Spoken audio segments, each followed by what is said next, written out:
क्या हुआ কারেন্ট গেল ক্লাস শুরু করলাম আর কারেন্টটাই চলে গেল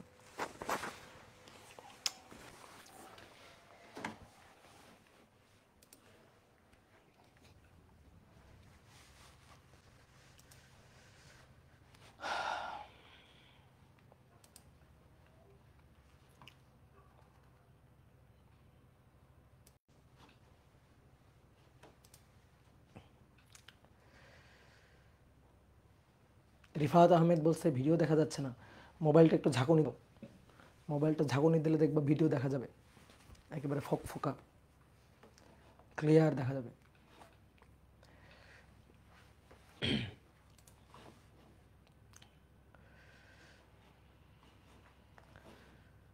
তাহলে যারা ওয়েব অ্যাপে আছো যারা ফেসবুকে আছো একটু কমেন্ট করে জানিয়ে দাও যে আমার ভয়েসটা ঠিকঠাক মতো শুনতে পাচ্ছ কিনা এবং স্ক্রিন ঠিকঠাক মতো দেখতে পাচ্ছ কিনা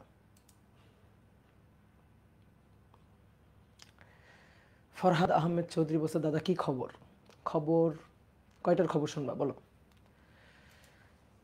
কয়টার খবর তুমি শুনতে চাও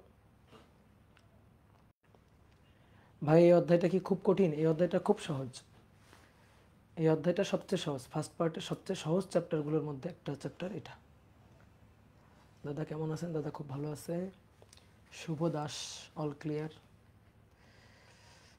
নাইমা হোসেন নুহা বলছে হ্যালো দাদা হ্যালো এইস জাবের বলছে দাদা বিগ ফ্যান ওকে বড় ফ্যান ঠিক আছে ভাই সাউন্ড কম না আমি আস্তে আস্তে কথা বলছি তো তাই সাউন্ড কম দাদা ডিআরএমসি আপনার কলেজ আসবেন না হ্যাঁ যাবো একদিন ট্যুর দিতে যাব কলেজ ট্যুর দিতে যাব সেদিন তোমাদের জানাই যাব তোমাদের আগে থেকে জানাবো যে আমি কলেজে যাচ্ছি ট্যুর দিতে তোমরা চলে আসবে ওকে সাউন্ড ক্লিয়ার না সাউন্ড আমি একটু আস্তে আস্তে কথা বলছিলাম তাই সাউন্ড একটু কম শোনা যাচ্ছিল এখন আশা করি ঠিকঠাক শোনা যাচ্ছে তাই না ওকে তাহলে চলো চলো চলো শুরু করি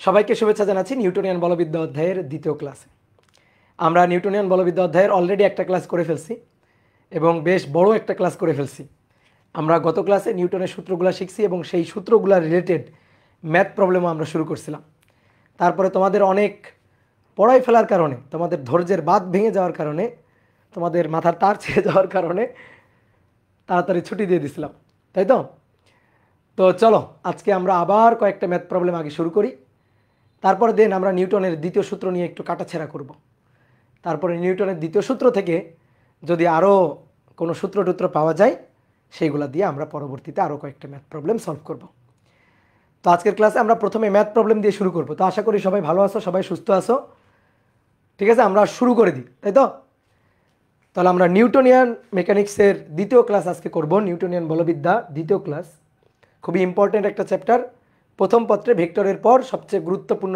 চ্যাপ্টার হচ্ছে এটা যারা ভেক্টর করো নাই অনেকে গ্রুপে ডিসকাশন গ্রুপে অনেকে পোস্ট দিছো যে আমরা যখন গত ক্লাসে লব্ধি বল বের করলাম তখন লব্ধি বলের সূত্র F equal to root over f1 square plus f2 square plus 2 into f1 f2 cos alpha এই সূত্রটা কীভাবে আসলো অনেকে বুঝো নাই ভাই সূত্রটা কোত্থেকে আসলো অনেকে ওইটুকু মার্ক করে ডিসকাশন গ্রুপে পোস্ট দিছো তো তোমাদের জন্য কিন্তু অলরেডি মায়ের ফরজ হয়ে গেছে ঠিক আছে তোমাদের জন্য অলরেডি মায়ের কিন্তু ফরজ হয়ে গেছে তাড়াতাড়ি ভেক্টর অধ্যায় আগে কমপ্লিট করো ভেক্টর অধ্যায় কমপ্লিট করো দরকারে তোমরা ইউটিউবে ফ্রি প্লেলিস্ট থেকেও করতে পারো আর কারো যদি মনে করো আরও প্রিমিয়াম কন্টেন্ট দরকার হয় তাহলে সাইকেল 1 এনরোল করে তারপরে তুমি করতে পারো তবে আগে ভেক্টর অধ্যায়টা শেষ করতে হবে দেন নিউটনিয়ান বলবিদ্যা অধ্যায় ভেক্টর অধ্যায় না পড়ে নিউটনিয়ান বলবিদ্যা অধ্যায় পড়া যাবে না তাহলে কিন্তু হজমের পরিবর্তে বদহজম হবে তোমার কাছে ফিজিক্স কিন্তু কঠিন লাগবে কি কথা বুঝছো ক্লিয়ার ওকে তাহলে শুরু করি দাদা আপনার শীত লাগে না না রুমের মধ্যে শীত নাই রুমের মধ্যে কোনো শীত নাই এবার আসো দেখো গত ক্লাসে আমরা কয়েকটা ম্যাথ প্রবলেম সলভ করছিলাম তো তারই ধারাবাহিকতায় আরও কয়েকটা ম্যাথ প্রবলেম আমরা সলভ করব তো প্রথম যে প্রবলেমটা সেই প্রবলেমটা আমাদের বলতেছে যে একটি মালবাহী ট্রেন গাড়ি একটি মালবাহী ট্রেন 54 কিলোমিটার পার আওয়ার বেগে চলছে, এত বেগে চলছে। এর 6 × 10⁴ কেজি ভরের একটি অংশ, ভরের একটি বগি বিচ্ছিন্ন হয়ে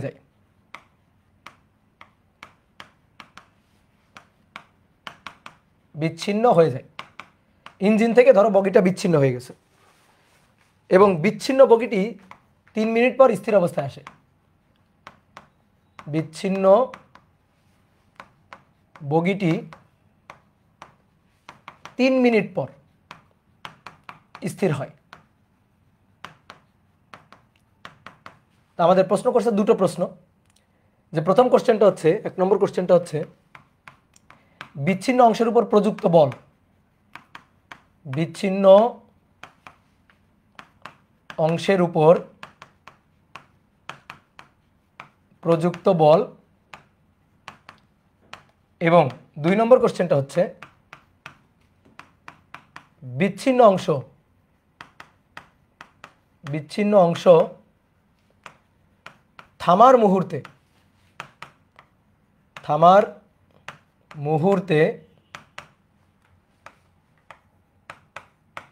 2 অংশের মধ্যকার দূরত্ব। বিচ্ছিন্ন অংশ আর গতিশীল অংশ, যখন বিচ্ছিন্ন অংশ থেমে গেছে ওই মুহূর্তে বিচ্ছিন্ন অংশ আর গতিশীল অংশ মানে ইঞ্জিন, তো এই দুইটার মধ্যকার দূরত্ব আমাদের বের করতে বলছে। 2টা পার্ট, কিন্তু খুবই সহজ ম্যাথ, ঠিক আছে। নিউটনের ল বুঝলে তোমার কাছে এই ম্যাথগুলো একেবারে পানি ভাতের মতো। তাহলে আমাদের কি বলছে, একটি মালবাহী ট্রেন, এটা 54 কিলোমিটার পার আওয়ার বেগে চলছে। তো সেই মালবাহী ট্রেনের একটা অংশ ইঞ্জিন থেকে বিচ্ছিন্ন হয়ে গেছে। যে অংশটা বিচ্ছিন্ন হয়ে গেছে ভাই, সেই অংশটার ভর বলে দেওয়া আছে 6 × 10⁴ কেজি। এবার এই বিচ্ছিন্ন অংশটা 3 মিনিট পর থেমে গেছে। কেন থামলো? এই বিচ্ছিন্ন অংশটা 3 মিনিট পর থামলো কেন? দেখো, চিন্তা করো, এইটা হচ্ছে রাস্তা বা রেল লাইন আর কি। রেল লাইনের উপর দিয়ে এই যে রেলটা চলতেছে, আমি এই যে 2টা বগি আঁকলাম, ধরো ইঞ্জিন অংশ, এই প্রথম অংশটা এটা ধরো ইঞ্জিন অংশ, এই যে প্রথম অংশটা ইঞ্জিন অংশ, আর পরবর্তী এই অংশটা হচ্ছে মনে করো যে বাকি যে বগি, যেটা বিচ্ছিন্ন হয়ে যাবে। তো এটা চলতেছিল 54 কিলোমিটার পার আওয়ার বেগে, 54 কিলোমিটার পার আওয়ার বেগে চলছিল। তো চলতে চলতে কি হয়েছে, মাঝখান দিয়ে বিচ্ছিন্ন হয়ে গেছে। এই যে মাঝখান দিয়ে বিচ্ছিন্ন হয়ে এই ইঞ্জিন অংশ চলে গেছে। আর এই বিচ্ছিন্ন অংশ 3 মিনিট পর থেমে গেছে। তো বিচ্ছিন্ন অংশ সাথে সাথে থামলো না কেন? যখন বিচ্ছিন্ন হয়ে ইঞ্জিন চলে গেছে, দেখো, যখন বিচ্ছিন্ন হয়ে ইঞ্জিন চলে গেল, তো সাথে সাথে ওই অংশটা থামলো না কেন? বলো, আমার বুঝাও, সাথে সাথে ওই অংশটা কেন থামে নাই? এই যে এটা হচ্ছে ইঞ্জিন অংশ চলে গেছে। তাহলে বিচ্ছিন্ন অংশ যেটা, এই যে বগিটা, এই বিচ্ছিন্ন বগি অংশ, এটা সাথে সাথে থামেনি কেন? কারণ প্রথমে তো ওই পুরো সিস্টেমটাই, এই যে মালবাহী ট্রেনের পুরো অংশটাই তো 54 কিলোমিটার পার আওয়ার বেগে চলছিল। তাহলে গতি জড়তায় ছিল। তাহলে যখন বিচ্ছিন্ন হয়ে গেল, সেই মুহূর্তে কিন্তু এই অংশের একটা বেগ আছে। তো সেই বেগটা কত? সেই বেগটা হচ্ছে 54 কিলোমিটার পার আওয়ার। এই যে বিচ্ছিন্ন যে অংশ, বিচ্ছিন্ন অংশের বেগ হচ্ছে 54 kilometre per hour, 54 kilometre per hour. এটা তো ধরো বিচ্ছিন্ন হয়ে ইঞ্জিন অংশ বিচ্ছিন্ন হয়ে চলে গেছে, এই যে এটা ইঞ্জিন অংশ, এটা বিচ্ছিন্ন হয়ে চলে গেছে, ঠিক আছে। ইঞ্জিন অংশটা বিচ্ছিন্ন হয়ে চলে গেছে। আর এই অংশটার বেগ 54 কিলোমিটার পার আওয়ার। কিন্তু এরপরে কি হবে? এরপরে তো এই অংশের সাথে ইঞ্জিনের সাথে লেগে নেই। ইঞ্জিন কিন্তু 54 কিলোমিটার পার আওয়ার বেগে চলে গেছে। এই যে ইঞ্জিন, এটা কিন্তু 54 কিলোমিটার পার আওয়ার বেগ নিয়ে চলে গেছে। কিন্তু এই যে বিচ্ছিন্ন অংশটা তো আর ওই ইঞ্জিন অংশের সাথে লেগে নেই যে 54 কিলোমিটার পার আওয়ার বেগে যাবে। এইটা কি করছে? এই যে রাস্তাটা, এই যে রেল লাইন, এই রেল লাইনের তলে মানে ঘর্ষণ আছে, ফ্রিকশন ফোর্স আছে। এই ফ্রিকশন ফোর্সের কারণে এর উপর বল প্রযুক্ত হয়েছে। তাহলে এর উপর বল প্রযুক্ত হইলে, বিরুদ্ধে যদি এভাবে বল প্রযুক্ত হয়, বাধাদানকারী বল যদি প্রযুক্ত হয়, তাহলে আস্তে আস্তে কি হবে? এই অংশের বেগটা কমতে থাকবে, কমতে 54 কিলোমিটার পার আওয়ার, এখান থেকে কমতে এক সময় যখন বেগটা 0 হয়ে যাবে, তখন কিন্তু এই অংশটা থেমে যাবে। যখন বেগটা 0 হয়ে যাবে, তখন এই অংশটা থেমে যাবে। তাহলে ধরো এই যে এই অংশটা এখানে গিয়ে থেমে গেছে, এই যে এখানে গিয়ে থেমে গেছে। তাহলে এই পয়েন্টে তার আদি বেগ ছিল এই যে 54 কিলোমিটার পার আওয়ার, এই যে আদি বেগটা 54 কিলোমিটার পার আওয়ার ছিল। তাহলে এখানে এসে থেমে গেছে, তাহলে থেমে গেছে, শেষ বেগ 0। তাহলে এইটা 54 কিলোমিটার পার আওয়ার, এটা হচ্ছে আদি বেগ। ইউ। কি ক্লিয়ার? কতক্ষণ সময় লাগছে থামতে? 3 মিনিট সময় লাগছে। তাহলে তুমি সময় জানতেছো, আদি বেগ জানতেছো, শেষ বেগ থেমে গেছে জানতেছো, তাহলে তুমি এখান থেকে মন্দন বের করতে পারবা না। আর এই বিচ্ছিন্ন অংশের ভর আমাদের দেওয়া আছে 6 × 10⁴ কেজি ভর দেওয়া আছে। তাহলে আমরা মন্দন বের করতে পারলাম। মন্দন বের করতে পারলে এখান থেকে আমি কত বল, বাধাদানকারী বল F = ma, এটা আমরা বের করতে পারবো না। ওইটাই আমাদের চাইছে। আমাদের বলছে বিচ্ছিন্ন অংশের উপর প্রযুক্ত বল কত, প্রযুক্ত বাধাদানকারী বল কত। কারণ এই বিচ্ছিন্ন অংশ থেমে গেছে। এমন যদি হইতো বিচ্ছিন্ন অংশ 54 কিলোমিটার/আওয়ার বেগে চলে গেছে, তাহলে আমরা বুঝতাম যে হ্যাঁ সমবেগে চলে গেছে।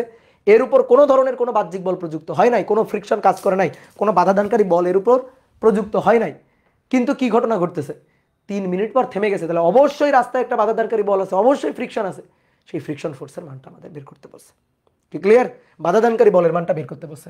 তাহলে বাধাদানকারী বলটা F = ma। আমি একটু একবারে হিসাব করতেছি। F = ma। তাহলে m a হচ্ছে v - u/t। এবার আমাদের মান বসাইতে হবে। 54 কিলোমিটার/আওয়ার মানে কত মিটার/সেকেন্ড বলো? ইউ। 54 কিলোমিটার/আওয়ার এটা মানে কত মিটার/সেকেন্ড? তাহলে 54 গুণ এই যে এইভাবে কনভার্ট করতে হয়, কিলোমিটারকে মিটার করব, মিটার করার পরে তাকে মিটার সেকেন্ড কনভার্ট করব। তাহলে মানে এই যে কিলোমিটারকে মিটার করলাম 1000 দিয়ে গুণ দিয়ে, আর আওয়ারকে সেকেন্ড করলাম, তাহলে 3600 দিয়ে ভাগ দিলাম। দেখবা হিসাব করে 15 মিটার/সেকেন্ড আসবে। এগুলো মুখস্থ রাখবা। 54 কিলোমিটার/আওয়ার মানে 15 মিটার/সেকেন্ড, 36 কিলোমিটার/আওয়ার মানে 10 মিটার/সেকেন্ড। এগুলো মুখস্থ থাকে নর্মালি, তাই না? তাহলে এবার এখানে মান বসাও। 6 × 10⁴, ভি এর মান 0 মাইনাস ইউ এর মান হচ্ছে 15, আর এই যে টি এর মান, টি কত? 3 মিনিট। তাহলে 3 × 60। তাহলে কত আসছে বলো? কত আসছে? তোমরা অনেকে উত্তর বের করছো, উত্তর বের করছো? কত আসছে? 5000। তোমাদের বিশ্বাস করলাম কিন্তু ভুলভাল উত্তর পেলো না। 5000 নিউটন। দেখো অনেকে বলতো ভাই এখানে তো একটা মাইনাস আসবে সামনে। মাইনাসটাও যে মন্দন, তো এখান থেকে যে মন্দন, এই কারণে মাইনাস আসতেছে। তুমি আলাদা করে যদি এর মানটা, মন্দনের মানটা কত, এটা বের করে নিয়ে এখানে বসাইতা, তখন আবার কিন্তু মানটা প্লাসই লিখতা। তো ব্যাপারটা হচ্ছে কি, মাইনাস প্লাস দিয়ে কিছু মিন করে না। আমরা বলের মান কত, বাধাদানকারী বলের মানটা কত, তো বাধাদানকারী বলের মান, বাধাদানকারী বল, ঠিক আছে, বাধা দানকারী বলের মানটা কত, সেই বলের মানটা হচ্ছে 5000 নিউটন। অনেকেই মাইনাস দিব কি দিব না এই নিয়ে অনেক প্যারা খায়। বিশেষ করে মনে করো যে আমাদের মনে করো 9, 10-এর টিচারও তোমাদের মনে অনেক কনফিউশন এখান থেকে রেখে দেয়। মাইনাস দিতে হবে কেন? কারণ বাধাদানকারী বল, ঠিক আছে, বাধাদানকারী বল, এই কারণে মাইনাস দিতে হবে, মাইনাস না দিলে হবে না, এরকম কথা বুঝছো আমরা ছোটবেলা থেকে শুনে আসি। এই সব ভুয়া কথা, ঠিক আছে। মাইনাস দিয়ে বাধাদানকারী বল বুঝাইতে হবে না। আমি তো বলতেছি বাধাদানকারী বল, কারণ গতি প্রতিরোধকারী বল, মন্দনজনিত বল বলেই তো দিলাম। এবার বলের মানটা কত? বলের মান হচ্ছে 5000 নিউটন। বলের মানের আগে মাইনাস দিয়ে কিচ্ছু মিন করে না। বলের মান কোনোদিন -5000 নিউটন হইতে পারে না। একটা ভেক্টর রাশির মান কোনোদিন -5000 নিউটন, মানে ভেক্টর রাশির মান কোনোদিন মাইনাস হইতে পারে না। যে কোনো ভেক্টর রাশির মান কত? মান এত, মানের কোনো মাইনাস বা প্লাস নেই, বুঝলা? মানের কোনো মাইনাস বা প্লাস নেই। তাহলে মাইনাস দিব কি দিব না এইসব নিয়ে প্যারা খাবা না, কনসেপ্টের উপর জোর দিবা, ঠিক আছে। বাহুল্যতা, এই বাহুল্য দোষ এইগুলা মনে করো পরিহার করবা, ঠিক আছে। এইবার আসো নেক্সট, দ্বিতীয় অংশ বলছে বিচ্ছিন্ন অংশ থামার মুহূর্তে দুই অংশের মধ্যকার দূরত্ব কত। বিচ্ছিন্ন অংশ থামতে কতক্ষণ সময় লাগছে? বিচ্ছিন্ন অংশ থামতে কতক্ষণ সময় লাগছে? বিচ্ছিন্ন অংশ থামতে সময় লাগছে 3 মিনিট, তাই না? কোত্থেকে বিচ্ছিন্ন হয়েছে? ধরো এইখান থেকে বিচ্ছিন্ন হয়েছে, এই যে এখান থেকে। তাহলে বিচ্ছিন্ন অংশ যে দূরত্বটা অতিক্রম করছে, এই যে এখান থেকে এখানে গিয়ে থামছে। তাহলে বিচ্ছিন্ন অংশটা যে দূরত্ব অতিক্রম করছে সেই দূরত্ব হচ্ছে এইটা। এই দূরত্বটাকে আমি বললাম S1। তখন ওই যে ইঞ্জিন অংশ ওটা কি বসে আছে? ওটা তো 54 কিলোমিটার/আওয়ার বেগে চলে গেছে। তাহলে 54 কিলোমিটার/আওয়ার বেগে এইখান থেকে সে কত দূরত্ব অতিক্রম করছে? এইটা। তাহলে এইটা হচ্ছে S2 বললাম। এই যে 54 কিলোমিটার/আওয়ার বেগে এই যে ইঞ্জিন অংশ চলে গেল, S2 দূরত্ব অতিক্রম করলো। এটা কেমন ভাবে অতিক্রম করছে? সমবেগে অতিক্রম করছে। কিভাবে অতিক্রম করছে? সমবেগে। কারণ ওটা তো 54 কিলোমিটার/আওয়ার বেগে চলছিল, ওখানে তো কোনো ত্বরণ মন্দন নেই। তাহলে ওটা সমবেগে অতিক্রান্ত দূরত্ব S = VT আমরা বের করতে পারবো না। তাহলে S2 = S = VT, S2 = VT, 54 কিলোমিটার/আওয়ার, T 3 minute বের করবা। এবার 3 মিনিটে এর অতিক্রান্ত দূরত্ব, এই বিচ্ছিন্ন অংশের অতিক্রান্ত দূরত্ব কত?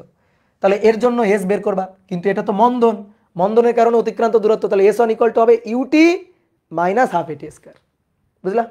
তাহলে এবার দুটো দূরত্ব বের করে তারপরে তাদের মধ্যকার দূরত্ব, একটু চিত্র থেকে দেখো তো তাদের মধ্যকার দূরত্ব কত। এই যে এই বিচ্ছিন্ন অংশ আর ইঞ্জিন অংশের মধ্যকার দূরত্ব কত, ডেল এস, তাহলে সেটা হবে S2 - S1, সেটা হবে S2 - S1। তাহলে আসো হিসাব করি, তাহলে S2 এটা হচ্ছে ভিটি, ভিটি তাহলে ভি হচ্ছে 54 কিলোমিটার পার আওয়ার, সেটাকে 15 মিটার পার সেকেন্ড করবো, 3 মিনিট মানে হচ্ছে 3 গুণ 60 সেকেন্ড মানে 180 সেকেন্ড, ঠিক আছে। তাহলে এই যে অতিক্রান্ত দূরত্বটা এটা হচ্ছে 15, এটা হচ্ছে 15 গুণ 180, তাহলে 2700 মিটার, এটা হচ্ছে 2700 মিটার, ঠিক আছে। এবার S1, S1 হচ্ছে কোন অংশের, বিচ্ছিন্ন অংশের, তো বিচ্ছিন্ন অংশের আদিবেগ U 54 kilometre per hour, S equal to UT minus half AT square, minus half AT square, তাহলে 15t 180 মাইনাস হাফ ইন্টু এ, মন্দন কত, এই যে এখানে বের করছিলাম, কিন্তু মন্দন হচ্ছে 15 ভাগ 3 গুণ 60 আর কি, ঠিক আছে। মন্দন মানে মন্দনের মান 15 ভাগ 3 গুণ 60 বা 180, 15 ভাগ 180, এটা হচ্ছে মন্দন, বুঝছো। এই যে মন্দনের মানটা এই যে এটা V minus you by T, মন্দনের মানটা নিয়ে বসালাম। অনেকে বলে ভাই মাইনাস সহ কেন বসালেন না, মাইনাস সহ কেন বসাবো, মাইনাস তো দিলাম এখানে, এই মাইনাসটা কেন দিলাম, মন্দন এই কারণেই তো মাইনাসটা এখানে দিলাম, তাই না। মাইনাসটা কেন দিলাম, মন্দন বলেই তো মাইনাসটা দিলাম। আবার যদি তুমি এখানে মাইনাস দাও তো মাইনাসে মাইনাসে প্লাস হয়ে যাবে, তখন তো ঝামেলা হয়ে যাবে। এবার টি স্কোয়ার, টি তো কত, টি হচ্ছে 180 সেকেন্ড, 3 মিনিট, তাহলে 180 তার স্কোয়ার, 180 তার স্কোয়ার, কি ক্লিয়ার। তাহলে 15 গুণ 180 বিয়োগ 0.5 ইন্টু 15 নিচে 180 গুণ 180 স্কোয়ার, তাহলে 1350 মিটার।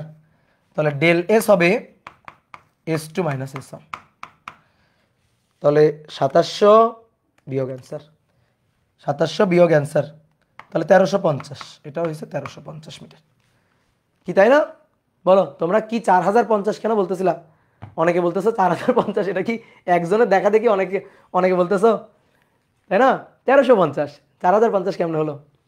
তাহলে আমি আরেকবার বলি, শোনো, এখানে যখন বিচ্ছিন্ন হয়ে গেছে, বিচ্ছিন্ন হয়ে ইঞ্জিন তো দৌড় দিছে, ইঞ্জিন অংশ 54 কিলোমিটার পার আওয়ার বেগে দৌড় দিছে, তাই না। ইঞ্জিন অংশ 54 কিলোমিটার পার আওয়ার বেগে দৌড় দিছে সমবেগে, তাহলে ইঞ্জিন অংশের অতিক্রান্ত দূরত্ব S equal to VT, S2 equal to VT.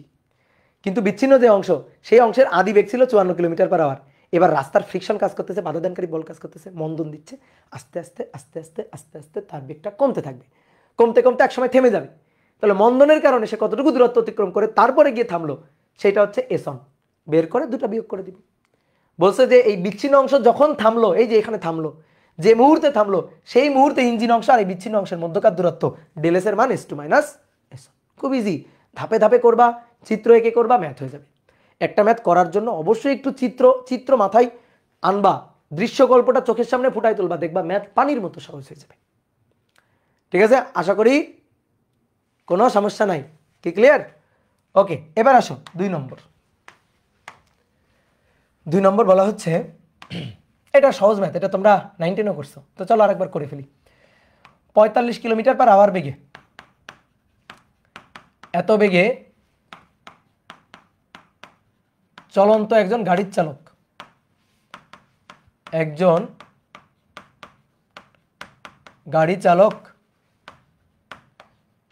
26 metre সামনে একজন বালককে দেখতে পেয়ে ব্রেক চাপলো, একজন বালককে দেখতে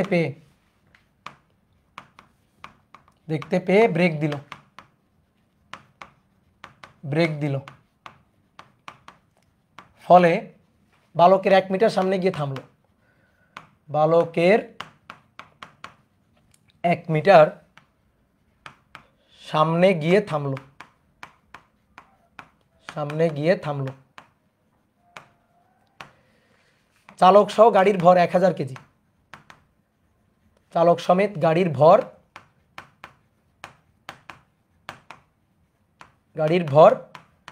1000 কেজি। তাহলে কি পরিমাণ বল প্রযুক্ত করছে, প্রযুক্ত বল গাড়ির উপর প্রযুক্ত ব্রেকজনিত বল, বাধাজনিত বল কত বের করতে হবে, ঠিক আছে।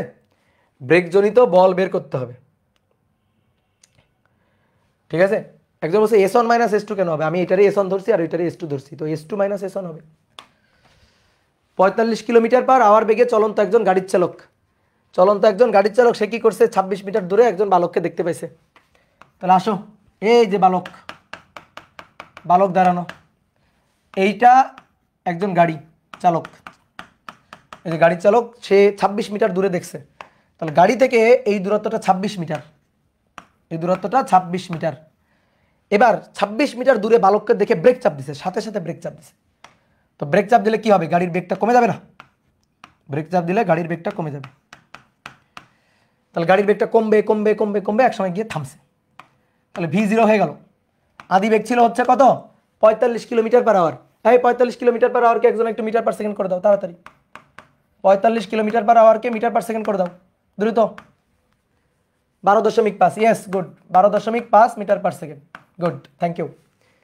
তাহলে এটা আদি বেগ, শেষ বেগ 0, কিন্তু কত কত কত দূরত্বে গিয়ে থামছে, বালকের 1 মিটার সামনে গিয়ে থামছে। এই যে দূরত্বটা, এই দূরত্বটা 1 মিটার, বালকের 1 মিটার দূরে গিয়ে থামছে, এই দূরত্বটা 1 মিটার। তাহলে গাড়ির অতিক্রান্ত দূরত্ব S কত, S হচ্ছে 25 মিটার। 25 কেমনে বের করলাম, এটা কি আর বলতে হবে তোমারে, বলো। S এর মান 25 মিটার, শেষ, এইটুকুই কাহিনী, এইটুকুই হচ্ছে টুইস্ট। ঠিক আছে, এটা এই ইন্টারমিডিয়েটের ম্যাথ না, এটা বাচ্চাকালের ম্যাথ, এটা 9-10-এর ম্যাথ, 9-10-এ করছে এই ম্যাথ। এবার কি পরিমাণ তাহলে বল প্রযুক্ত করা হয়েছে, তাহলে F = ma, এ বের করো, আদি বেগ এটা, শেষ বেগ এটা। ঠিক আছে, সরণ দেওয়া আছে 25 মিটার, সরণ দেওয়া আছে। তাহলে এ বের করো যে কি পরিমাণ মন্দনের উপর কাজ করা হয়েছে, গাড়ির উপর কি পরিমাণ ব্রেকজনিত মন্দন দেওয়া হয়েছে, সেটা বের করি। তাহলে কোন সূত্র, ভি জানি, ইউ জানি, এস জানি, কোন সূত্র এ বের করার জন্য, v² = u² - 2s হয়ে গেল। কেন মাইনাস দিলাম, কারণ মন্দন থামছে, মন্দন, তাই মাইনাস দিলাম। ঠিক আছে, বুঝে বুঝে সূত্রগুলো লিখতে হবে। 12.5, সরি, বি এর মান তো 0, আদি বেগ 12.5 তার বর্গ -2 into a into s, s এর মান 25 মিটার। তাহলে অতএব মন্দন a 12.5 তার স্কয়ার, 12.5 তার স্কয়ার ডিভাইডেড বাই 2 ইন্টু 25, 3.125 এত মিটার পার সেকেন্ড স্কয়ার। বুঝলা? ওকে, গুড, ভেরি গুড। কি পরিমাণ বল প্রযুক্ত করা হয়েছে, F = ma। ব্রেকজনিত বল 1000 কেজি, চালক সহ গাড়ির ভর, তাহলে 1000 গুণ a এর মান 3.125। বলো বলো, উত্তর বলো। ঠিক আছে, তাহলে 3125 এত নিউটন, এত নিউটন, শেষ। তাহলে এই পরিমাণ ব্রেকজনিত বল গাড়ির উপর ক্রিয়া করছে। বুঝলা? খুবই সহজ না ম্যাথ? বলো আকিব মাহমুদ, বুঝছো কিনা? এবার আসো নেক্সট আর একটা ম্যাথ। বলা হচ্ছে 50 গ্রাম ভরের একটি বুলেট, 50 গ্রাম ভরের একটি বুলেট 400 মিটার পার সেকেন্ড বেগে কোনো দেওয়ালে প্রবেশ করে, কোনো দেওয়ালে প্রবেশ করে 50 মিটার পার সেকেন্ড বেগে বের হয়ে যায়, 50 মিটার পার সেকেন্ড বেগে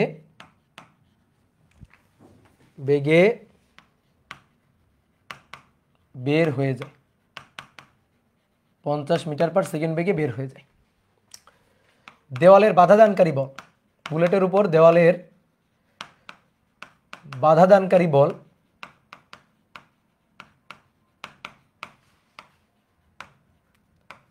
4 × 10⁴ নিউটন, বাধাদানকারী বল এটা। এইবার শোনো, এখান থেকে আমাদের বলছে দেওয়ালের বেধ কত, দেওয়ালের পুরুত্ব কত,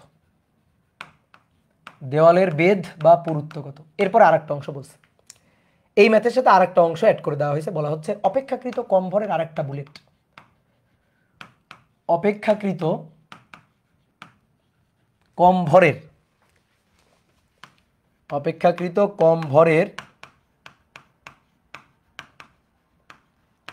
আরেকটি বুলেট একই বেগে প্রবেশ করে, একই বেগে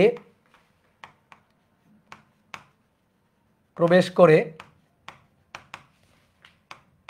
দেওয়ালের মধ্যে আটকে গেল, দেওয়ালের মধ্যে আটকে গেল, তাহলে এই বুলেটের ভর কত? বুলেটের ভর, ম্যাথটাকে ভালো করে ভিজুয়ালাইজ করবা, ঠিক আছে? একই বেগে একই বলের বিরুদ্ধে, ওই বলের মান কিন্তু একই, ওই যে 4 × 10⁴ নিউটন। তাহলে একই বলের বিরুদ্ধে দাদা বেদ কি? বেদ মানে পুরুত্ব, দেওয়ালের পুরুত্বরে বলে বেদ, ঠিক আছে? তো একই বেগে দেওয়ালের মধ্যে প্রবেশ করছে, একই গড় বলের বিরুদ্ধে দেওয়ালের মধ্যে প্রবেশ করছে, প্রবেশ করে ভেদ করে আর বের হয়ে যাইতে পারে না, সেই শর্তে বুলেটের ভর কত হবে এটা বের কর। তাহলে কি বলছে? প্রথমে ভেঙে ভেঙে করবা। একটা ম্যাথ যদি দেখো অনেক বড়, ঠিক আছে, কিভাবে ফেস করবা তোমরা? যদি দেখো কোনো একটা প্রবলেম অনেক বড়, ভয় পাওয়ার কিছু নেই, ঠিক আছে, ঘাবড়ানোর কিছু নেই, ম্যাথটা ফেস করবা, ফেস করে এটাকে পার্ট বাই পার্ট ভাগ করবা, ঠিক আছে, এবং পার্ট বাই পার্ট ভাগ করে আস্তে আস্তে আস্তে আস্তে সামনে আগাবা। পুরোটুকু একসাথে মাথার মধ্যে নিতে গেলে তুমি ম্যাথ পারবা না। এই যে অনেকে ধরো অনেক সময় প্রশ্ন করো, ভাই আমি ক্লাসে সব কিছু বুঝি কিন্তু একটা ম্যাথ প্রবলেম দিলে আমি সলভ করতে পারি না, আমি বেঁধে যাই। কেন বেঁধে যাই? কারণ তোমার অ্যাপ্রোচটা ঠিক থাকে না। তাই তাহলে তোমার অ্যাপ্রোচ হবে কি? ম্যাথটা পড়ে সুন্দর করে আগে ভিজুয়ালাইজ করবা, তারপরে পার্ট বাই পার্ট ভাগ করে সামনে আগাবা, ধাপে ধাপে ধাপে ধাপে সামনে আগাবা। তো চলো আমরা দেখি, পুরো ম্যাথটা আমাদের পড়তে হবে না, দেখি পড়ি। 50 গ্রাম ভরের একটি বুলেট 400 মিটার/সেকেন্ড বেগে একটা দেওয়ালে প্রবেশ করা শুরু করছে। তাহলে ধরো ভাই এইটা হচ্ছে দেওয়ালটা, হ্যাঁ, তাহলে দেওয়ালের মধ্যে বুলেটটা প্রবেশ করা শুরু করছে। তো বুলেটের ভর দেওয়া আছে 50 গ্রাম, ভালো কথা, 50 গ্রাম ভর, এবং 400 মিটার/সেকেন্ড আদি বেগে, 400 মিটার/সেকেন্ড আদি বেগে দেওয়ালের মধ্যে প্রবেশ করা শুরু করছে, ঠিক আছে? 400 মিটার/সেকেন্ড আদি বেগে দেওয়ালের মধ্যে প্রবেশ করা শুরু করছে, 400 মিটার/সেকেন্ড বেগে দেওয়ালের মধ্যে প্রবেশ করা শুরু করছে। দেওয়ালের মধ্যে যাচ্ছে যাচ্ছে যাচ্ছে যাচ্ছে, তার বেগ কমতে থাকবে কমতে থাকবে, কমতে কমতে কমতে কমতে এক সময় এখান থেকে যখন দেওয়াল ফুঁড়ে যখন বের হয়ে গেছে, তখন বলতেছে 50 মিটার/সেকেন্ড বেগে বের হয়ে যায়। দেওয়াল ভেদ করে 50 মিটার/সেকেন্ড বেগে বের হয়ে যায়। দেওয়ালের মধ্যে কি ঘটলো? বেগ কমে গেল না? কেন বেগ কমে গেল দেওয়ালের মধ্যে? দেওয়াল চাই বুলেট প্রবেশ করুক না, তাহলে দেওয়াল কি করবে? বাধাদানকারী বল দিবে। তাহলে দেওয়াল এই বুলেটের গতির বিরুদ্ধে বাধাদানকারী বল দিবে, মন্দন দিবে, এই কারণে বেগটা কমতে থাকবে। কমতে কমতে দেওয়াল ফুঁড়ে যখন বের হয়ে গেছে, তখন বেগটা হচ্ছে 50 মিটার/সেকেন্ড। দেওয়ালের মধ্যে এই বুলেটটা যে বাধার সম্মুখীন হয়েছে, এই দেওয়ালের মধ্যে বাধাদানকারী যে বলটা এই বুলেটের উপর, সে বাধাদানকারী বলের মানটা দেওয়া আছে 4 × 10⁴ নিউটন। দেওয়ালের মধ্যে বাধাদানকারী বল এইটা, যে এই বাধাদানকারী বলের সম্মুখীন সে হয়েছে। আচ্ছা, এটা ভর, এটা যদি বল হয় তাহলে কি পরিমাণ মন্দন এখানে ক্রিয়া করছে, কি পরিমাণ বাধাদানকারী মন্দন এখানে প্রযুক্ত হয়েছে, সেটা আমরা বের করতে পারবো না। তাহলে A=F/m। মন্দন এটা ত্বরণ না কিন্তু, হ্যাঁ, মন্দন। বুঝলাম কেমনে? আরে ভাই বেগ কমে গেছে, তো মন্দন না তো কি ত্বরণ? বুঝবো কিভাবে? এভাবে বুঝবো, তাই না? তাহলে A=F/m। তো এফ এর মান হচ্ছে 4 × 10⁴, আর এম হচ্ছে 50 গ্রাম, তাহলে 50 × 10⁻³ তাহলে এ এর মান 4 exponential function 4 divided by 50 exponential function -3। তাহলে হিসাব করলে সায়েন্টিফিক মোডেই লিখি, 8 × 10⁵ এত মিটার/সেকেন্ড²। এইটা হচ্ছে মন্দন। এই মন্দনের সম্মুখীন সে হয়েছে। দেওয়ালের পুরুত্ব মানে অতিক্রান্ত সরণ, এস, দেওয়ালের পুরুত্ব, তাই তো। দেওয়ালের মধ্যে প্রবেশ করছে আদি বেগ ইউ 400 মিটার/সেকেন্ড নিয়ে, ভি শেষ বেগ 50 মিটার/সেকেন্ড বেগ। কত মন্দন প্রযুক্ত হয়েছে এটা? তাহলে এস বের করতে হবে।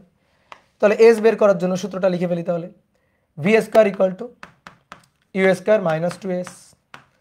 তাহলে ভি এর মানটা 50 তার বর্গ, ইউ এর মানটা 400 তার বর্গ, -2 এর মানটা, এর মান হচ্ছে 8 × 10⁵ গুণ এস। এখান থেকে এস এর মান বের করে নিলেই তো কাজ শেষ। তাহলে 400² বিয়োগ 50² ভাগ 2 গুণ 8 এক্সপোনেনশিয়াল ফাংশন 5। তাহলে ভাইয়া এইটা হচ্ছে 9.843 × 10⁻² মিটার, ঠিক আছে? এত মিটার। এটা হচ্ছে দেওয়ালের বেদ, দেওয়ালের পুরুত্ব। বেদ মানে পুরুত্ব, বুঝলাম? তাহলে প্রথম অংশ ডান। দেখো কত বড় ম্যাথের অর্ধেক অংশ করে ফেলছি, এইটুকু পর্যন্ত করে ফেলছি। এইবার কি বলতেছে, বুলেটের ভর কত ছিল? 50 গ্রাম ছিল। অপেক্ষাকৃত কম ভরের একটা বুলেট ওই একই বেগ নিয়ে দেওয়ালের মধ্যে এবার গেঁথে যাওয়া শুরু করে, কিন্তু এবার না দেওয়াল ভেদ করে আর বের হইতে পারবে না। এই শর্ত দিয়ে তোমাকে বলছে যে দেওয়ালের মধ্যে দেওয়াল ভেদ করে বের হইতে পারবে না, দেওয়ালের মধ্যে আটকে থাকে, এই শর্তে তাহলে ভরের মানটা বলো তো দেখি, যে ভরের মানটা কত হবে।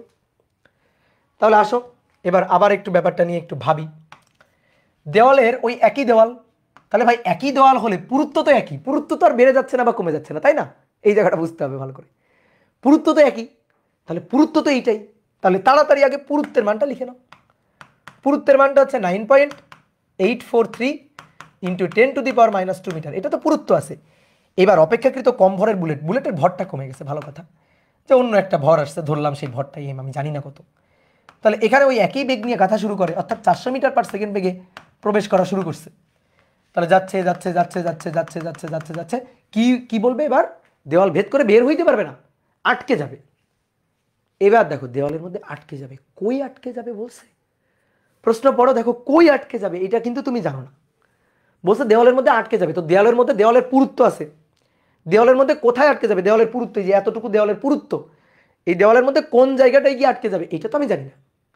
এখানে গিয়ে আটকে যাইতে পারে, এখানে গিয়ে আটকে যাইতে পারে, এখানে গিয়ে আটকে যাইতে পারে, এখানে গিয়ে আটকে যাইতে পারে, এখানে গিয়ে আটকে যাইতে পারে, এখানে গিয়েও আটকে যাইতে পারে না, এখানে গিয়ে আটকে যাইতে পারে না, এখানে গিয়ে আটকে যাইতে পারে না। আটকে যদি যাইতে হয় তাহলে ভাই এই দেওয়ালের যতটুকু পুরুত্ব, এই পুরুত্বের মধ্যে তাকে আটকে যাইতে হবে। তাহলে আমি একেবারে ধরে নিই একেবারে শেষ সীমানায় গিয়ে আটকে গেছে, যার পরে আর আটকে যাওয়ার কোনো অপশন নেই, আমি ওইটা ধরে নিই। ঠিক আছে, একেবারে শেষ সীমানায় গিয়ে আটকে গেছে, যার পরে আটকে যাওয়ার কোনো অপশন নেই, আমি সেইটা ধরে নিব। তাহলে এখানে গিয়ে আটকে যাইতে পারে, এখানে গিয়ে আটকে যাইতে পারে, এখানে গিয়ে আটকে যাইতে পারে, এখানে গিয়ে আটকে যাইতে পারে, কিন্তু এরপরে আর আটকে যাইতে পারে না। তাহলে আমি ধরে নিলাম একেবারে শেষ সীমানায় গিয়ে আটকে গেছে। তুমি বলতে পারো ভাই আপনার কি কেউ বলছে শেষ সীমানায় গিয়ে আটকে গিয়ে, মানে শেষ সীমানায় গিয়ে আটকে গেছে, এটা কি কেউ বলছে? আপনি কেন ধরলেন?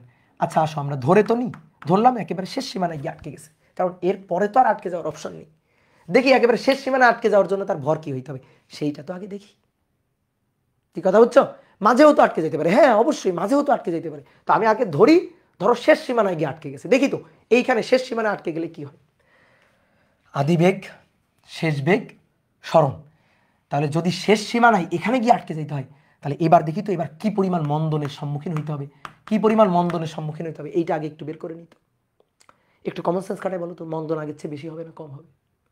অবশ্যই বেশি হবে, কারণ আগে 400 মিটার পার সেকেন্ড বেগ নিয়ে গাথা শুরু করে 50 মিটার পার সেকেন্ড বেগ নিয়ে বের হয়ে গেছে, তাই না? 400 মিটার পার সেকেন্ড বেগ নিয়ে গাথা শুরু করে 50 মিটার পার সেকেন্ড বেগ নিয়ে বের হয়ে গেছে। যে মন্দনটা প্রযুক্ত হলো 8 × 10⁵, তা আমি যদি একে 50 মিটার পার সেকেন্ড বেগ নিয়ে বের হইতে দিব না, আমি এখানে থামাই ফেলবো ওকে, তাহলে আরো বেশি মন্দনের সম্মুখীন তাকে করতে হবে, আরো বেশি বাধাদানকারী বল দিতে হবে, তাই না? ব্যাপারটা এরকম না? আরো বেশি মন্দন প্রযুক্ত করতে হবে না? তাহলে মন্দন কিন্তু আগের চেয়ে বেশি হবে, 8 × 10⁵ এর চেয়ে বেশি হবে, এটা আমি কনফার্ম, এটা আমি শিওর। দেখি কত হয়, আসো তাহলে বের করি আগে। তাহলে V square equal to U square minus 2s, খুবই কমন সেন্স, আগে তো 50 মিটার পার সেকেন্ড বেগ নিয়ে বের হয়েছে, এবার তো বের হবে না, আটকে যাবে, বেগ 0 হয়ে যাবে ওখানে। তাহলে একই পুরুত্বের মধ্যে একই আদি বেগ নিয়ে প্রবেশ করা শুরু করছিল, একই পুরুত্ব একই আদি বেগ, শুধু আগে বেগ ছিল 50 মিটার পার সেকেন্ড বেগে ফুড়ে বের হয়েছে, এবার আটকে যাচ্ছে, তাহলে অবশ্যই মন্দন বেশি প্রযুক্ত হচ্ছে। তাহলে ভি এর মান 0, এটা 400, এটার square minus 2 × a × s, S এর মান 9.843 × 10⁻²। ঠিক আছে, তাহলে এখান থেকে আমি এর মানটা বের করে নিব। তাহলে 400 square divided by 2 × 9.843 exponential function minus 2, তাহলে এটা হচ্ছে 8.1276 × 10⁵। দেখো বলছিলাম না জানা কথা, সেটাই হয়েছে, মন্দন আরও বেশি। একটা ম্যাথ করে মজা কখন জানো? ম্যাথের উত্তরটা কি হবে তুমি গেস করতে পারতেছো, এবং হিসাব করার পরে দেখতেছো তোমার গেস করা জিনিসটার সাথে উত্তর মিলে যাচ্ছে, এটাই হচ্ছে ফিজিক্সের ম্যাথের মজা, বুঝলাম? তো এই মন্দনের সম্মুখীন হইতে হবে, এবার এই মন্দনের সম্মুখীন হইতে হবে, বল কিন্তু ওই আগের বলটাই আছে, বলছে বাধাদানকারী বল ওই একই বল, ঠিক আছে, F × 4 × 10⁴ নিউটন, এই হচ্ছে বাধাদানকারী বল। তাহলে এবার যদি মন্দন এটা প্রযুক্ত হইতে হয়, তাহলে ভর কত হইতে হবে, এমটা বের করতে হবে। তাহলে m = F/a, তাহলে 4 ইন্টু 10⁴ ডিভাইডেড বাই 8.1276 ইন্টু 10⁵। দেখো 49.21 এরকম কিছু একটা আসবে হয়তো। তাহলে 4 exponential function 4 divided by answer, ঠিক আছে, ডিভাইডেড বাই অ্যান্সার, হ্যাঁ ঠিক আছে। তাহলে নর্মাল মেথডে নিলে 0.04921 এত কেজি। গ্রামে যদি কনভার্ট করি 1000 দিয়ে ভাগ দিলে 49.215 গ্রাম। বুঝলা? এইবার কথা হচ্ছে তাহলে ভরের মান হইতে হবে এত। তাহলে চিন্তা করো তো আগে ভর কত ছিল? আগে ভর ছিল 50, আগে ভর বেশি ছিল 50, তার কারণে ফুড়ে বের হয়ে গেছে। ফুড়ে বের হয়ে গেছে কত বেগে? 50 মিটার পার সেকেন্ড বেগে ফুড়ে বের হয়ে গেছে। তাহলে যদি আটকে যাইতে হয় তাহলে বুলেট আরো ছোট হইতে হবে, কারণ ছোট বুলেটের উপর যখন দেখো আগে বুলেটের ভর বেশি, এই বল কাজ করছে, তাহলে ভর বেশি, এই বল কাজ করছে, এই কারণে মন্দন কম হয়েছে। এবার বল একই কাজ করতেছে, তাহলে বুলেটের বল কিন্তু একই, এফ কিন্তু একই, F equal two N, F কিন্তু ফিক্সড। তাহলে এ যদি বেশি প্রযুক্ত হয় তাহলে এম তো কম হবেই। তাহলে এবার আরো বেশি মন্দন, তাহলে আরো বেশি মন্দন প্রযুক্ত হলে বুলেটের ভর হইতে হবে কম। তাহলে বুলেটের ভর কম, ঠিক আছে, অপেক্ষাকৃত কম ভরের বুলেট, বুলেটের ভর কম হয়েছে বিধায় বেশি মন্দন কাজ করছে, বেশি মন্দন কাজ করছে বিধায় মনে করো আটকে গেছে, ফুড়ে বের হইতে পারে না, তাই না? তাহলে আমরা এখানে ভর বের করলাম যে এইখানে গিয়ে আটকে যাওয়ার জন্য ভরের মান এটা, এখানে গিয়ে আটকে যাওয়ার জন্য ভরের মান এটা। যদি 50 গ্রাম ভর হইতো তাহলে বের হয়ে যাইতো 50 মিটার পার সেকেন্ড বেগে, কিন্তু এই ভরের কারণে এখানে গিয়ে আটকে যাবে। তাহলে ভাই এর চেয়ে যদি কম ভর হয় তাহলে কি হবে? যদি এর চেয়ে কম ভর হয় তাহলে কি হবে?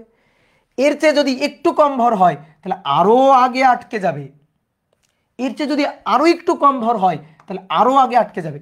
যদি আরো কম ভর হয় আরো আগে আটকে যাবে, আরো কম ভর হয় তাহলে আরো আগে আটকে যাবে, তাই না? বুঝতে পারছো? তাহলে আমরা ধরে নিয়েছিলাম একেবারে শেষ সীমানায় গিয়ে আটকে গেল। ভরের মান যদি এই ভরের তুলনায় কম হয় তাহলে ওই শেষ সীমানার আরো অনেক আগেই আটকে যাবে। এটাই হচ্ছে কাহিনী। কথা বুঝছো? ঠিক আছে, কি ক্লিয়ার? তাহলে আমরা যদি অ্যান্সারটা লিখতে চাই দেওয়ালের মধ্যে আটকে যাওয়ার শর্তে ভরের মান কত, তাহলে ভাই এটা লিখলে হবে না। তুমি যদি অ্যান্সার লিখো এইটা তাহলে কিন্তু তুমি পাবা অর্ধেক মার্ক বা একটু মার্ক পাবা। তুমি যদি অ্যান্সার লিখো এরকম যে দেওয়ালের মধ্যে আটকে যাওয়ার শর্তে ভর হবে, অ্যান্সার যে ভরটা হবে 49.215 গ্রামের সমান সমান অথবা কম, সমান অথবা কম, তাহলে অ্যান্সারটা ঠিক আছে। ঠিক আছে?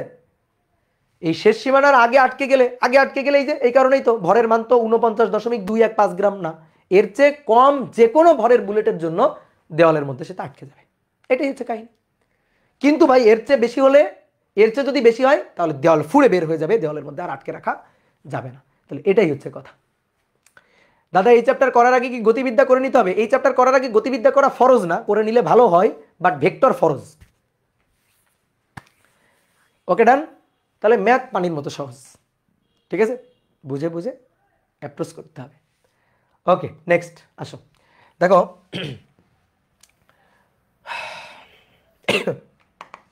বলা হচ্ছে 2 কেজি ভরের একটি বস্তু,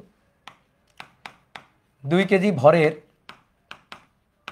একটি বস্তু। এবার আমরা একটা মানে ত্রিমাত্রিক দ্বিমাত্রিক ক্ষেত্রগুলো দেখবো, বুঝছো? এতক্ষণ আমরা একমাত্রিক আলোচনা করছি, ওই 9 10 আলোচনা, এবার একটু ইন্টারমিডিয়েটের আলোচনা। 2 কেজি ভরের একটি বস্তু 4 মিটার পার সেকেন্ড বেগে পূর্ব দিকে চলছে, এত বেগে পূর্ব দিকে চলছে, পূর্ব দিকে চলছে 4 মিটার পার সেকেন্ড বেগে। এর উপর উত্তর দিক বরাবর, উত্তর দিক বরাবর 4 নিউটন বল প্রযুক্ত হল। উত্তর দিক বরাবর 4 নিউটন বল প্রযুক্ত হলো। কোন দিক বরাবর? উত্তর দিক বরাবর। কত নিউটন? 4 নিউটন বল প্রযুক্ত হলো। এবার আমাদের কোশ্চেন করছে 4 সেকেন্ড পর, 4 সেকেন্ড পর বস্তুর সরণের মান নির্ণয় করো। সরণের মান দেখো, আমরা ম্যাথটা সহজ কঠিন সব নিয়মে করব, একেবারে ভেঙে চুরে। তাহলে বোঝো দেখি কি ঘটনা ঘটতেছে। যখনই দেখবা উত্তর দক্ষিণ পূর্ব পশ্চিমের কথা আছে তখনই তুমি এক টান দিয়ে উত্তর দক্ষিণ আর পূর্ব পশ্চিম একে নিবা, তারপরে বাকি কথা।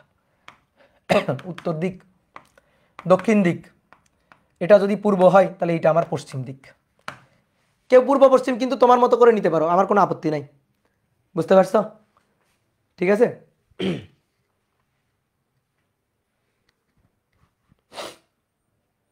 ঠিক আছে, তাহলে এবার আসো, বলা হচ্ছে 2 কেজি ভরের একটা বস্তু, ধরো এই বস্তুটার ভর 2 কেজি, এই বস্তুটা 4 মিটার পার সেকেন্ড বেগে পূর্ব দিকে চলতেছিল।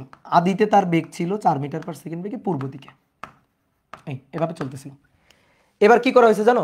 এর উপর উত্তর দিক বরাবর 4 নিউটন বল প্রযুক্ত করা হয়েছে। উত্তর দিক বরাবর 4 নিউটন বল প্রযুক্ত করা হয়েছে। উত্তর দিক বরাবর 4 নিউটন বল উত্তর দিক বরাবর প্রযুক্ত হয়েছে। এই হচ্ছে ঘটনা। তাহলে বল প্রযুক্ত হয়েছে, আর বল প্রযুক্ত হলে তো বস্তুর সমবেগে যাবে না, বস্তু তো 4 মিটার পার সেকেন্ড বেগে আর এক্স অক্ষ বরাবর চলবে না, কারণ বস্তুর উপর বল প্রযুক্ত হয়েছে। তো বাহ্যিক বল প্রযুক্ত হলে তো ভরবেগের পরিবর্তন ঘটবেই, বেগের পরিবর্তন ঘটবে, মানের পরিবর্তন, দিকেরও পরিবর্তন ঘটতেই পারে। তাহলে এবার বস্তুর ভরবেগের পরিবর্তন ঘটবে। 4 সেকেন্ড পর বস্তুর সরণ বের করতে বলছে, আমাদের সরণের মান বের করতে বলছে। তো দেখো আগে একটু ব্যাটটা বুঝি। তুমি চিন্তা করো তো, একটা মার্বেল, ধরো একটা মার্বেল গড়ায় এদিকে যাচ্ছে 4 মিটার পার সেকেন্ড বেগে। তুমি একটু চিন্তা করে দেখো, তুমি যদি এই মার্বেলটাকে এই দিক বরাবর ধাক্কা দাও, তাহলে মার্বেলটা কি আর এই দিক বরাবর যাবে? বলো তো, বলো যাবে? চিন্তা ভাবনা করে বলো তো। না, যাবে না। মার্বেলটা কি হবে? সাথে সাথে সাথে সাথে মার্বেলটা উপরের দিক বরাবর চলে যাবে সাথে সাথে? না, তাও না। কারণ মার্বেলটা এই দিক বরাবর যাচ্ছিল, তুমি যদি তাকে এই দিক বরাবর ধাক্কা দাও, সাথে সাথে এদিক বরাবর যাবে না। স্থির ছিল, এদিক বরাবর ধাক্কা দাও তাহলে সাথে সাথে এদিক বরাবর চলে যাবে। স্থির যদি থাকে, ধাক্কা দিলে সাথে সাথে এদিক বরাবর চলে যাবে। কিন্তু যেহেতু তার এই দিক বরাবর একটা বেগ ছিল, তার এই দিক বরাবর একটা গতি জড়তা ছিল, তুমি ধাক্কা দিলে সাথে সাথে এইদিকে যাবে না। সে কি হবে জানো? এভাবে বাঁকতে বাঁকতে বাঁকতে বাঁকতে তারপরে এইদিকে যাবে, এভাবে বেঁকে গিয়ে এদিকে চলে যাবে। মানে ব্যাপারটা হচ্ছে কি, যে সামনের দিকে যাইতে যাইতে, এদিকে যাইতে যাইতে সে ওই দিকে সরতে থাকবে, এদিকে যাইতে যাইতে ওইদিকে সরতে থাকবে, এরকম, এদিকে যাইতে যাইতে ওইদিকে সরতে থাকবে, এরকম এরকম ভাবে চলে যাবে। তার গতিবেগটা হবে, গতির দিকটা হবে এরকম। তো আসো আমরা দেখি একটু হিসাব নিকাশটা বোঝার চেষ্টা করি। দেখো এটা দ্বিমাত্রিক একটা ক্ষেত্র। এই যে উত্তর দক্ষিণ বরাবর এটা মানে ওয়াই অক্ষ আর কি, ঠিক আছে। আর এই পূর্ব পশ্চিম বরাবর মানে এটা ভাই এক্স অক্ষ। পূর্ব পশ্চিম বরাবর এই দিকটা হচ্ছে এক্স অক্ষ বরাবর দিক। তাহলে দেখো এই দিক বরাবর তার একটা আদিবেগ ছিল অলরেডি 4 মিটার পার সেকেন্ড, এই দিক বরাবর তার অলরেডি একটা আদিবেগ ছিল। তাহলে আদিবেগ কিন্তু এক্স অক্ষ বরাবর অলরেডি আছে। এক্স অক্ষ বরাবর আদিবেগ ইউ এক্স, ইউ এক্স। কেউ যদি আমার আমার মানে কারো যদি মনে হয় ভাই আমি এই দিকে পূর্ব ধরবো, আমার কোনো আপত্তি নাই, একই জিনিস আসবে। তাহলে এর আদিবেগ U X 4 metre per second. ভালো করে বুঝিও, এই বেগটা কোন অক্ষ বরাবর? এক্স অক্ষ, ওয়াই অক্ষ বরাবর না এক্স অক্ষ বরাবর? এক্স অক্ষ বরাবর। তাহলে আদিবেগ 4 মিটার পার সেকেন্ড এক্স অক্ষ বরাবর। ভাই আদিতে আদিতে একেবারে শুরুতে ইনিশিয়ালি ওয়াই অক্ষ বরাবর কি কোনো বেগ ছিল? না, ওয়াই অক্ষ বরাবর বেগ ছিল 0। মানে এটা দ্বিমাত্রিক একটা ক্ষেত্র, একবার এক্স অক্ষ আর একবার ওয়াই অক্ষের হিসাব করতে হবে। ঠিক আছে, মাইনাস হবে তো, হ্যাঁ মাইনাস দিতে পারো, আমি বেগের মানটা শুধু লিখছি, কোনো ব্যাপার না, মাইনাস দিতে পারো, কোনো সমস্যা নেই। ঠিক আছে, যদি মাইনাস দিতে চাও দিতে পারো, কিন্তু কেউ যদি এইদিকে নিত তাহলে সে কিন্তু প্লাস দিত। ঠিক আছে, কোনো সমস্যা নেই। কেউ যদি মাইনাস দিতে চাও দিতে পারো, আচ্ছা যে বেগের মানটা মাইনাস দিতে চাও দিতে পারো, কোনো সমস্যা নেই আমার। ঠিক আছে, তাহলে এটা ইউ এক্স, এটা ইউ ওয়াই। এবার বল যেটা প্রযুক্ত হয়েছে সেটা কোন দিক বরাবর? ওয়াই অক্ষ বরাবর। তাহলে ওয়াই অক্ষ বরাবর বল প্রযুক্ত হয়েছে, এফ ওয়াই এর মান হচ্ছে 4 নিউটন। ওয়াই অক্ষ বরাবর বল প্রযুক্ত হয়েছে। এক্স অক্ষ বরাবর কি কোনো বল প্রযুক্ত হয়েছে? না, এক্স অক্ষ বরাবর বল হচ্ছে 0। তাহলে বল যদি পেয়ে যাই তাহলে ত্বরণ পেয়ে যাব, কারণ ভর দেওয়া আছে 2 KG. F equal to M A. তাহলে এক্স অক্ষ বরাবর এর ত্বরণ কত? 0।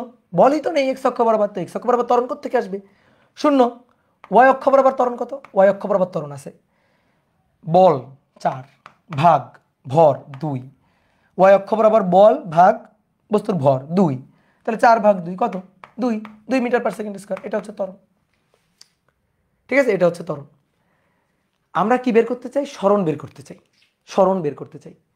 দেখো এক্স অক্ষ বরাবর কোনো বল প্রযুক্ত হয়নি, এক্স অক্ষ বরাবর বস্তু বল প্রযুক্ত হয়নি বিধায় ত্বরণ 0 বিধায় এক্স অক্ষ বরাবর তার গতি কিন্তু সমবেগের গতি।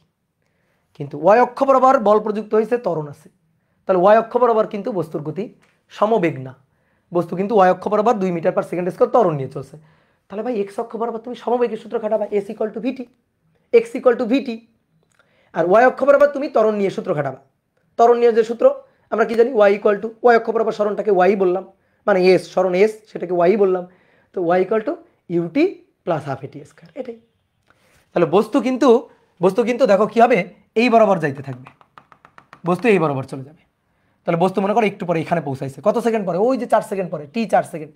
তাহলে টি 4 সেকেন্ডে বস্তু এখানে পৌঁছাইছে। দেখো এখানে পৌঁছাইলে তার 2টা অক্ষ বরাবর সরণটা ভালো করে বুঝো, তার যে 2টা অক্ষ বরাবর সরণ সেটা ভালো করে বুঝো। একটা সরণ হচ্ছে এইটা, এইটা হচ্ছে তার এক্স অক্ষ বরাবর সরণ। দেখো এক্স অক্ষ বরাবর সে এখান থেকে এই পর্যন্ত আগাইছে, তাহলে এইটা হচ্ছে তার এক্স অক্ষ বরাবর সরণ এক্স। আর এখান থেকে এইটুকু সে ওয়াই অক্ষ বরাবর পর্যন্ত উঠে গেছে, বা এখান থেকে এইটুকু ওয়াই অক্ষ বরাবর পর্যন্ত উঠে গেছে। তাহলে এক্স অক্ষ বরাবর সরণ হচ্ছে এক্স এইটা, আর ওয়াই অক্ষ বরাবর সরণ হচ্ছে ওয়াই এইটা। কি ক্লিয়ার? এটা হচ্ছে এক্স অক্ষ বরাবর তার সরণ, মানে এখান থেকে এক্স অক্ষ বরাবর সে এতটুকু গেছে, আর ওয়াই অক্ষ বরাবর এতটুকু উপরে উঠে গেছে। তাহলে একটা এক্স আর ওয়াই এইটাই আমাদের বের করতে হবে, এক্স অক্ষ বরাবর সরণ আর ওয়াই অক্ষ বরাবর সরণ বের করতে হবে।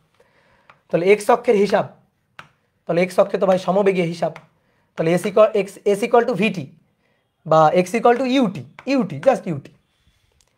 তাহলে আদি বেগের মান কত, এই যে 4, ঠিক আছে, 4 ইন্টু টি এর মান 4, তাহলে 4 এর 4 16, এক্স হচ্ছে 4 মিটার, মানে সরি 16 মিটার। এটা এক্স অক্ষ বরাবর। ডান? বলো বুঝছো কিনা, বলো কারো কোনো কনফিউশন থাকলে বলো, কোনো কনফিউশন আছে বলো, সহজ জিনিস। এক্স অক্ষ বরাবর দেখো কোনো ত্বরণ নাই, কোনো বল নাই, এক্স অক্ষ বরাবর, তাহলে ভাই সমবেগ এস ইকুয়াল টু ভিটির সূত্র, সেটাই অ্যাপ্লাই করছি। কিন্তু ওয়াই অক্ষ বরাবর 16√3 কোথায় হবে, 16√5 হবে ভাইয়া, 16√2 হবে, √2 কোথায় হবে? হ্যাঁ, এস ইকুয়াল টু ভিটি, কোথায় √2 হবে? অ্যান্সার, ও আচ্ছা পরবর্তী অ্যান্সার। আচ্ছা দাঁড়াও একটু থামো, আমি ছোট মানুষ, আমি একটু কম পারি, ঠিক আছে, তোমরা এত এত উতলা হইলে হবে, তাই না? আমার একটু সময় দাও, আমি ভাবতেছি কোত্থেকে আবার -16 নিলে কোনো সমস্যা নেই, -16 নিতে পারো, গুড। একজন বলছে ভাই -16 হবে না, হ্যাঁ কোনো সমস্যা নেই, তুমি তো, আমি বললামই তো, এখানে যদি মাইনাস দাও, যেহেতু এটা এক্স অক্ষের ঋণাত্মক দিক, মাইনাস দিতে পারো, তাহলে মাইনাস দিলে এখানে মাইনাস দিবা, কোনো সমস্যা নেই, মাইনাস না দিলেও হবে, কোনো সমস্যা নেই। তাহলে এটা হচ্ছে এক্স, এবার ওয়াই অক্ষ বরাবর, তাহলে ওয়াই অক্ষে সরণ ওয়াই, এই যেটা Y equal to UT minus half AT square. এটা কোন অক্ষের? ওয়াই অক্ষের, সরি মাইনাস না প্লাস, কারণ ত্বরণ প্রযুক্ত হয়েছে, মন্দন না ত্বরণ।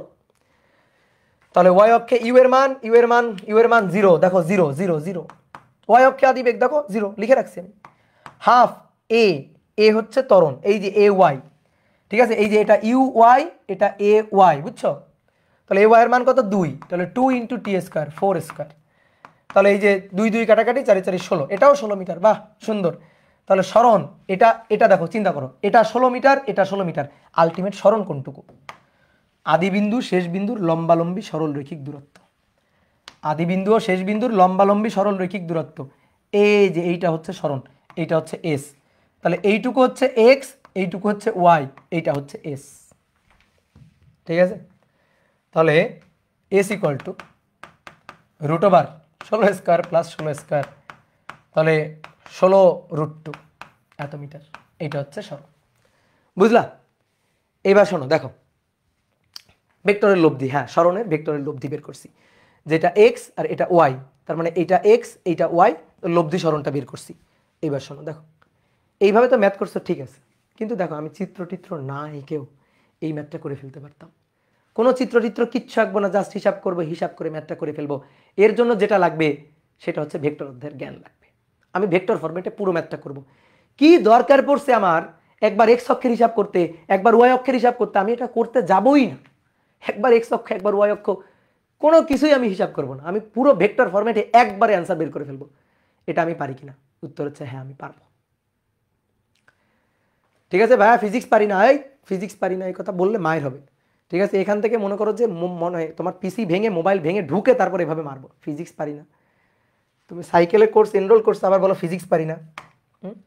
এরপরে যদি তুমি ফিজিক্স না পারো তাহলে তোমার কাউরান বাজারে কলা বিক্রি করতে বসাই দিব।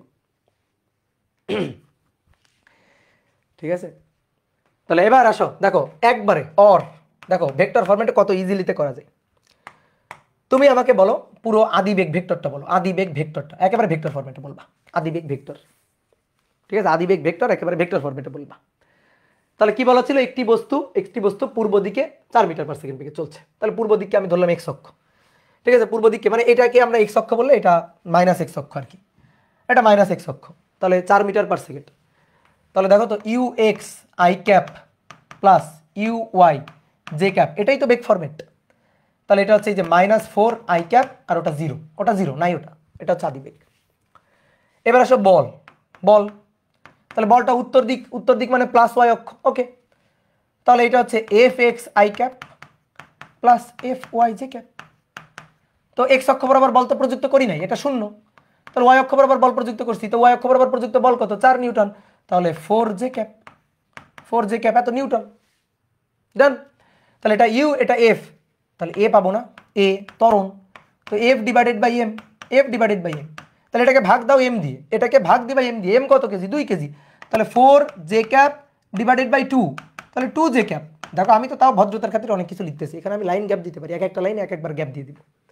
তাহলে এটা 2 জে ক্যাপ, তোমার কি লাগবে, এস লাগবে, আর কোনো সমস্যাই নাই, টি জানা আছে 2 সেকেন্ড। তাহলে এস ইকুয়াল টু ভেক্টর ফরম্যাটে ইউটি প্লাস হাফ এ টি স্কোয়ার, মানে একেবারে ভেক্টর ফরম্যাটে।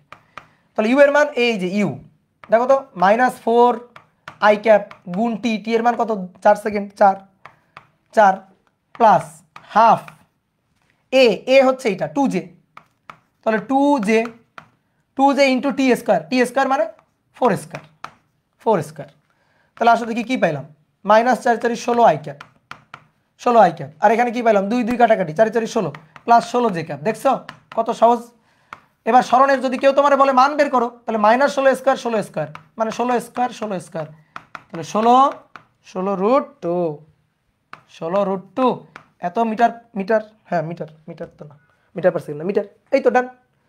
বলো কোনটা ভালো লাগলো বলো। দাদা অতিক্রান্ত দূরত্ব বের করা যাবে কি, অতিক্রান্ত দূরত্ব, হ্যাঁ যাবে, অতিক্রান্ত দূরত্ব বের করা যাবে, প্রাসের অধ্যায় করছি আমরা। ঠিক আছে, বা অ্যাডমিশনে তোমরা করবা, অ্যাডমিশনে করাবো।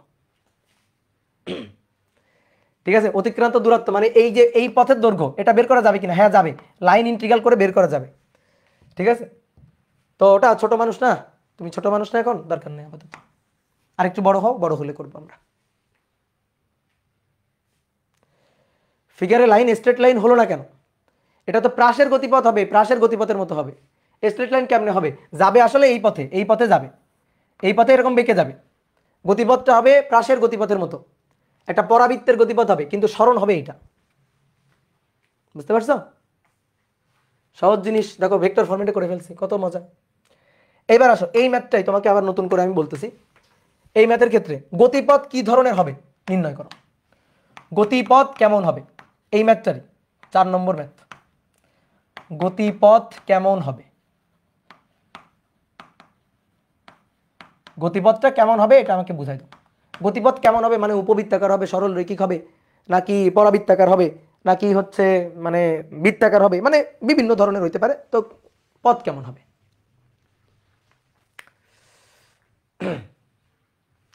আমরা ইন্টিগ্রেশন ইউজ করলাম না কেন, ইন্টিগ্রেশন যদি না লাগে তুমি কি মনে করো ডেকে আনবা, ইন্টিগ্রেশন যদি না লাগে একদম বলছে ইন্টিগ্রেশন ইউজ করলাম না কেন, এই পাগল ইন্টিগ্রেশন কেন করবো, ইন্টিগ্রেশন লাগতেছে আমার, ইন্টিগ্রেশন কোনো কাজে লাগতেছে, তো ইন্টিগ্রেশন যখন লাগবে তখন করব। ঠিক আছে, তো এইটা একটা পরাবৃত্ত হবে।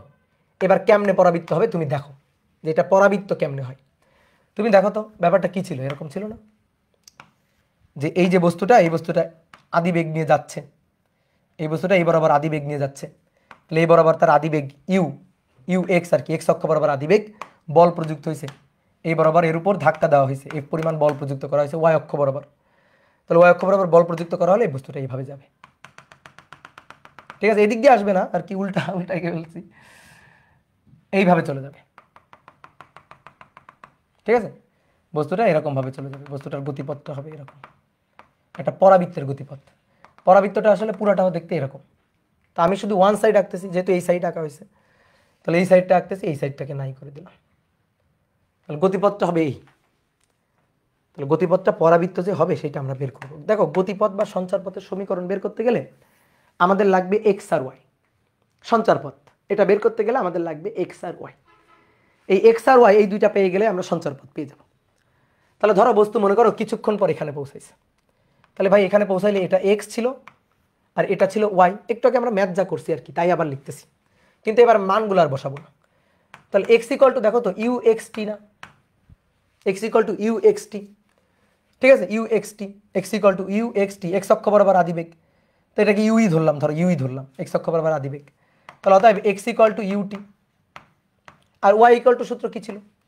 ওয়াই ইকুয়াল টু ছিল আদিবেগ ছিল 0, হাফ এটি স্কোয়ার। দেখো তুমি আগেরটার সাথে মিলাই দেখো, এটা ছিল। এবার একটু দেখো ভালো করে দেখাও, আমাদের লাগবে সঞ্চারপথের সমীকরণ, মানে যে সমীকরণে এক্স আর ওয়াই দুটোই আছে। এখানে এক্স আছে ওয়াই নাই, এখানে ওয়াই আছে এক্স নাই। সঞ্চারপথের সমীকরণ তুমি সরল রেখা, বৃত্ত, পরাবৃত্ত যাই বলো, যেমন সরল রেখার সমীকরণ কি? Y equal to M X plus C, তাহলে Y equal to M X, X আর ওয়াই আছে সঞ্চারপথের সমীকরণ। বৃত্তের সমীকরণ এক্স আর ওয়াই আছে সঞ্চারপথের সমীকরণ। তো এরকম সঞ্চারপথের সমীকরণ লাগলে আমার এক্স লাগবে ওয়াই লাগবে। তা আমি এই সমীকরণে এক্স পাচ্ছি ওয়াই পাচ্ছি না, আবার এখানে ওয়াই পাচ্ছি এক্স পাচ্ছি না, তাহলে ডেকে নিয়ে আসি হাফ এ, এই যে টি স্কোয়ার, এখান থেকে বলো টি সমান সমান কত, এখান থেকে বলো টি সমান সমান কত, এক্স বাই ইউ। তাহলে টি সমান সমান এক্স ডিভাইডেড বাই ইউ তার স্কোয়ার। তাহলে ওয়াই ইকুয়াল টু হাফ, এই যে এটা এ, এই এ সমান সমান আমরা কিভাবে এটা বের করছিলাম, ত্বরণটা আমরা কিভাবে বের করছিলাম, বলকে ভর দিয়ে ভাগ দিয়ে দিছিলাম, বলকে প্রযুক্ত বলকে ভর দিয়ে ভাগ দিছিলাম। তো এই রাখি, সমস্যা নেই, এইটাই রাখি, এ এটা এক্স স্কোয়ার ইউ স্কোয়ার। এবার একটা কাজ করো, দেখো X square equal to 2 U square divided by A into Y, তাই না? 2 U square divided by A into Y.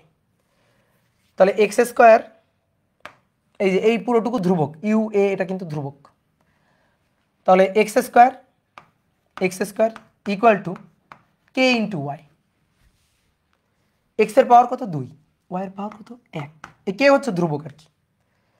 X এর পাওয়ার কত 2, ওয়াই এর পাওয়ার কত 1। যদি কোনো সমীকরণে একটার পাওয়ার 1 আর একটার পাওয়ার 2 থাকে তাহলে সেটা হয় পরাবৃত্ত। তাহলে এটা হচ্ছে একটা পরাবৃত্ত, প্রাসের গতিপথের মতো, পড়ছো না? প্রাসের গতিপথ একটি পরাবৃত্ত দেখাও যে, তাহলে এটা হবে পরাবৃত্ত, সঞ্চারপথটা হবে, এদের গতিপথটা হবে পরাবৃত্তের মতো, পরাবৃত্তাকার, যেদের গতিপথ কেমন হবে, পরাবৃত্তাকার হবে। ঠিক আছে, জানো তো পরাবৃত্তের ব্যাপারটা, জানো তো সবাই নাকি? দেখো তো তোমাদের একটু পরাবৃত্ত দেখাই, যারা জানো না আর কি।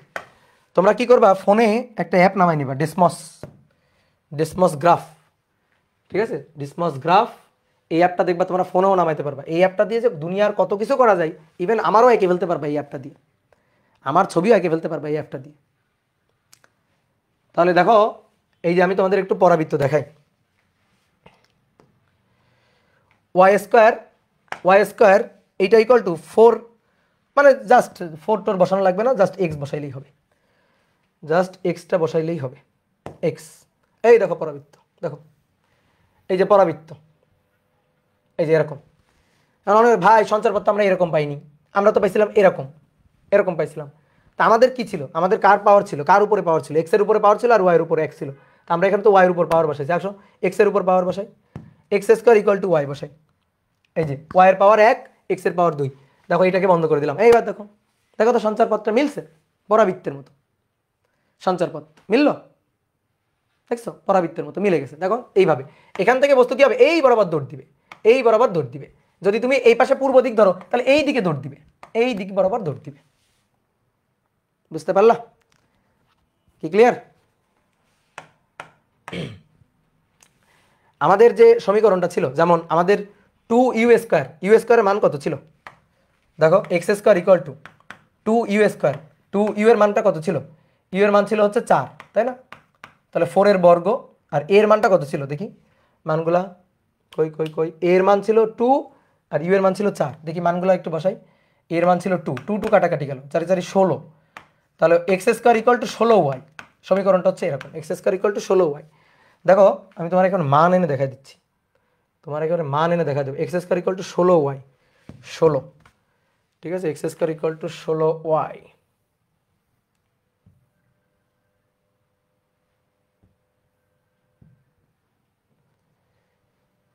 তাহলে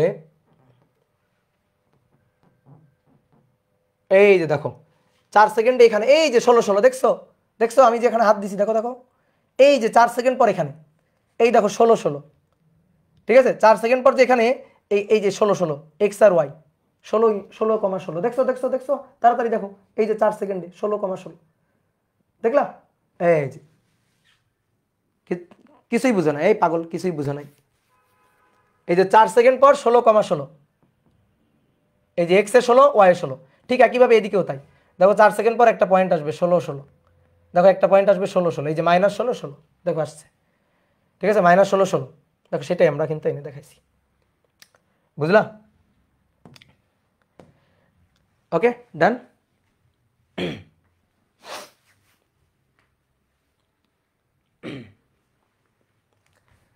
ওকে ওকে ঠিক আছে তাহলে এবার আসো তো নেক্সট 5 নম্বর বলা হচ্ছে একটা গ্রাফ দিয়ে দিছি তোমাকে বুঝছো বলা হচ্ছে এটা এক্স অক্ষ আর এটা ওয়াই অক্ষ এইখানে একটা বস্তু আছে এটা তোমরা করবা দেখি এই বস্তুটা হচ্ছে 1 কেজি ভরের বস্তু এম 1 কেজি এই বস্তুটা এম 1 কেজি ভরের বস্তু এই বস্তুর উপর একটা বল প্রযুক্ত হলো প্রযুক্ত বল এফ বল প্রযুক্ত হয়েছে এই প্রযুক্ত বলটা হচ্ছে 3i প্লাস 4j নিউটন এই বস্তুর উপর বল প্রযুক্ত হয়েছে এর আদি বেগ ইউ হচ্ছে 0 এখানে তার বেগ ছিল আদিতে তার বেগ ছিল 0 এই বলটা প্রযুক্ত হয়েছে তো কিছু সময় পর বস্তুটা এখানে গিয়ে পৌঁছাইছে এই বিন্দুতে পৌঁছাইছে পি বিন্দুতে তার স্থানাঙ্ক হচ্ছে 24, আমি জানি না ওয়াই কত আর কি ঠিক আছে পি বিন্দুতে কিছুক্ষণ পর পি বিন্দুতে গিয়ে পৌঁছাইছে এই যে পি বিন্দুটা কিছুক্ষণ পর বস্তুটা পি বিন্দুতে বল প্রয়োগ করা হয়েছে ফলে বস্তুটা পি বিন্দুতে গিয়ে পৌঁছাইছে পি বিন্দুতে তার স্থানাঙ্ক 24, মিটার এসআই এককে প্রকাশিত এটা মিটার তো এবার কোশ্চেন করছে 1 নম্বর কোশ্চেন হচ্ছে পি বিন্দুতে পৌঁছাইতে সময় কত পি বিন্দুতে পৌঁছাতে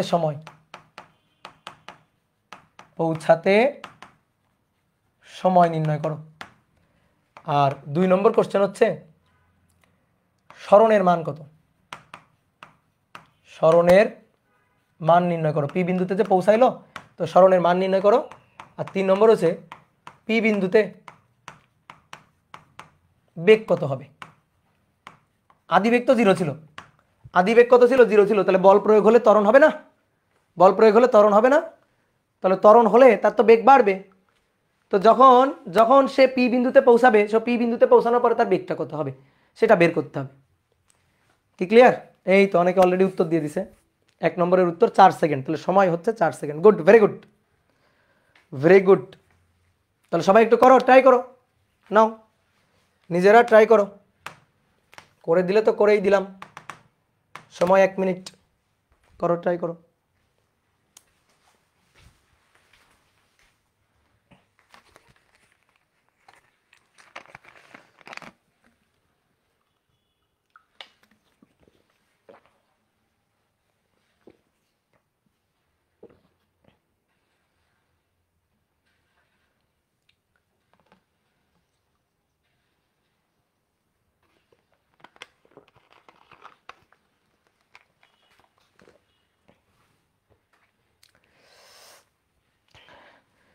আসাদুল্লাহ হক অপু বলছে ভেক্টর করি নাই কি আর ট্রাই করব দাদা আপনিই করে দেন রিফাত বলছে দাদা আপনিই করে দেন ভেক্টর পড়ে আসো ভাই ভেক্টর পড়ে এই ক্লাসগুলো করো না হলে গাধার খাটনি কাটতেছো তুমি বুঝলা ভেক্টরটা পড়ে আসো দ্রুত ভেক্টরটা পড়ে আসো ভেক্টরটা পেইড গ্রুপেও সুন্দর ক্লাস আছে ইউটিউবেও ফ্রি লেকচার দেওয়া আছে ভেক্টরের করে আসো ওকে তাহলে চলো দেখো খুবই সহজ ম্যাথ দেখো আদি বেগ কত 0 তাহলে প্রথমে তুমি যদি ভেঙে ভেঙে করতে চাও এক্স অক্ষ ওয়াই অক্ষ 2 অক্ষ বরাবর ভেঙে ভেঙে করতে চাও দেখো ভাই খুবই সহজ জিনিস এক্স অক্ষ আর ওয়াই অক্ষ আসলে আমরা ভেঙে ভেঙে করব কোনো সমস্যা তো নাই এক্স অক্ষ বরাবর আর ওয়াই অক্ষ বরাবর লিখবো আর কি আদি বেগ 0 তাহলে এক্স অক্ষ বরাবর আদি বেগ 0 ওয়াই অক্ষ বরাবর আদি বেগটা 0 দ্বিমাত্রিক শোনো ভাই দ্বিমাত্রিক গতির ম্যাথ ভয় পাওয়ার কিছু নেই দ্বিমাত্রিক গতির ম্যাথ একমাত্রিক গতির মাত্র তুমি সরল রৈখিকভাবে গাড়ি যদি চলে, সরল রৈখিকভাবে সরল রেখায় একমাত্রিকভাবে চলে, তুমি তখন সূত্র খাটাও না, ওই সূত্রগুলাই তুমি খাটাবা, জাস্ট দুইবার করে খাটাবা, জাস্ট দুইবার করে খাটাবা। তাহলে দেখো কি বলছে, এক্স অক্ষে তার আদিবেগ শূন্য, ওয়াই অক্ষে তার আদিবেগ শূন্য। কেন? তার আদিবেগ এমনি তো সে স্থির ছিল, তাহলে এক্স অক্ষ বরাবর আদিবেগ ছিল না, ওয়াই অক্ষ বরাবর কোনো আদিবেগ ছিল না, তাই না? এম এর মান 1 কেজি, ভর তো কোনো উপাংশ বিভাজন হয় না, ভর তো স্কেলার, ভর কি রাশি? স্কেলার রাশি, তাহলে ভরের কোনো উপাংশ বিভাজন হয় না, ভর ভর, এম 1 কেজি। বল হচ্ছে F = 3I + 4J, বুঝছো? বল বুঝছো? দেখো তো, এই যেটা হচ্ছে Fx আর এই যেটা হচ্ছে Fy, এক্স অক্ষ বরাবর ওয়াই অক্ষ বরাবর। তাহলে এক্স অক্ষ বরাবর বল 3 নিউটন, ওয়াই অক্ষ বরাবর বল 4 নিউটন, 4 নিউটন। তাহলে এবার দেখো ভর তো তুমি জানো, তাহলে এক্স অক্ষ বরাবর ত্বরণ বের করতে পারবে না, Fx / m।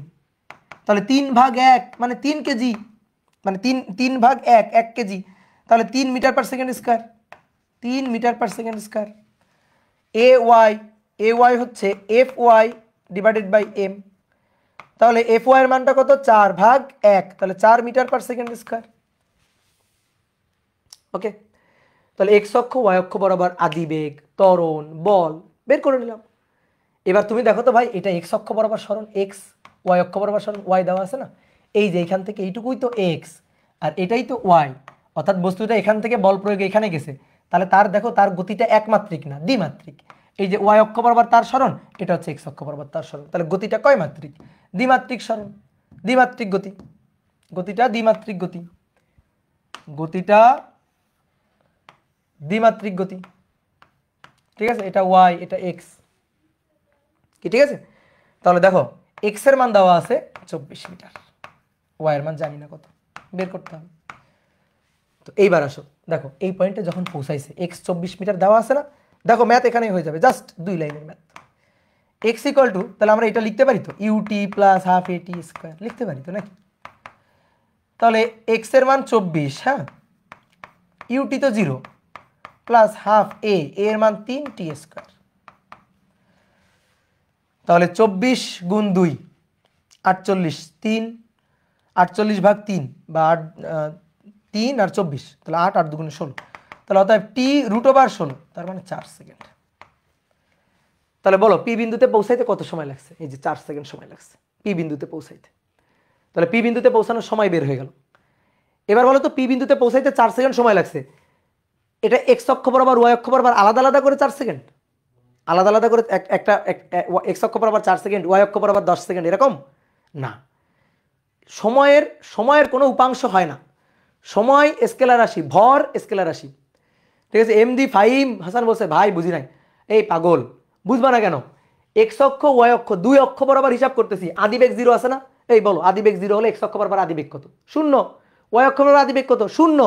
বল প্রযুক্ত হয়েছে এটা, তাহলে এটা দ্বিমাত্রিক, তাহলে এটা Fx, এটা Fy। এক্স অক্ষ বরাবর বলের মান 3 নিউটন, ওয়াই অক্ষ বরাবর বলের মান 4 নিউটন। আমি ধাপে ধাপে লিখলাম, তারপরে ত্বরণ বের করলাম, দুই অক্ষ বরাবর ত্বরণ বের করলাম, দুই অক্ষ বরাবর সরণ দেওয়া আছে, এক্স অক্ষ বরাবর দেওয়া আছে 24 মিটার, ওয়াই অক্ষ বরাবর দেওয়া নেই, ওয়াই অক্ষ বরাবর দেওয়া নেই। কি কথা বুঝছো? ওয়াই অক্ষ বরাবর দেওয়া নেই, তাহলে ওয়াই অক্ষ বরাবর ওটা আমরা বের করব। তাহলে x = ut + ½ AT², ইউ এর মান 0, ½ a, এই যে a কোন অক্ষ বরাবর? এক্স অক্ষ বরাবর, তো এক্স অক্ষ বরাবর ax না, এখানে ax, সেই ax এর মান বসালাম, দিয়ে এখান থেকে সময় বের করলাম। তাহলে এই বিন্দুতে যাইতে সময় লাগছে 4 সেকেন্ড, 4 সেকেন্ড সময় লাগছে। তাহলে পি বিন্দুতে পৌঁছাইতে সময় বের করে ফেলছি। সরণের মান বের করো, তো এক্স অক্ষ বরাবর তো সরণ অলরেডি বসে আছে, শুধু ওয়াই অক্ষ বরাবর সরণ পাইলেই লব্ধি সরণ পাওয়া যাবে। তো ওয়াই অক্ষ বরাবর সরণ কেমনে বের করবো বলো? ওয়াই অক্ষ বরাবর, তাহলে ওয়াই অক্ষ বরাবর UYT + ½ AYT², মানে ওয়াই অক্ষ বরাবর সূত্রটা লিখলাম, আমি ওয়াই অক্ষ বরাবর সূত্রটা লিখছি। তাহলে UY 0, তো এই যে দেখো লেখা আছে সব, UY 0 লেখা আছে, + ½ AYT², AY এর মান 4, t², t এর মান কত সেকেন্ড? 4 সেকেন্ড। এই যে 4 সেকেন্ড বের করছি, তাহলে 4 এর বর্গ, তাহলে 4 এর বর্গ 16, 16 দুগুণে 32, তাহলে ওয়াই হচ্ছে 32 মিটার। তাহলে সরণের মান কত? তাহলে সরণের মান হচ্ছে √/24² + 32², 40 মিটার, এটা হচ্ছে সরণের মান, বুঝলা? তারপরে বলতেছে পি বিন্দুতে বেগ কত? পি বিন্দুতে বেগ বের করতে হবে, বেগ। তাহলে তুমি এক্স অক্ষ বরাবর বেগ বের করো, ওয়াই অক্ষ বরাবর বেগ বের করো, দুই অক্ষ বরাবর বেগ বের করে লব্ধি বেগ বের করো। তুমি যেমন এক্স অক্ষ বরাবর সরণ, ওয়াই অক্ষ বরাবর সরণ বের করে লব্ধি সরণ বের করছো, ঠিক তেমনি এক্স অক্ষ বরাবর আর ওয়াই অক্ষ বরাবর বেগ বের করে লব্ধি বেগটা বের করবা। তাহলে আসো এবার লব্ধি বেগটা বের করব, এবার লব্ধি বেগটা বের করব, বেগ, এবার বেগটা চাই। তাহলে বেগ চাই, বেগ দরকার 3 নম্বর। তাহলে বেগ আসো ভি এক্স। তাহলে ভি এক্স ইকুয়াল টু, আচ্ছা তুমি ভি ইকুয়াল টু কি লিখো আমার বলো তো?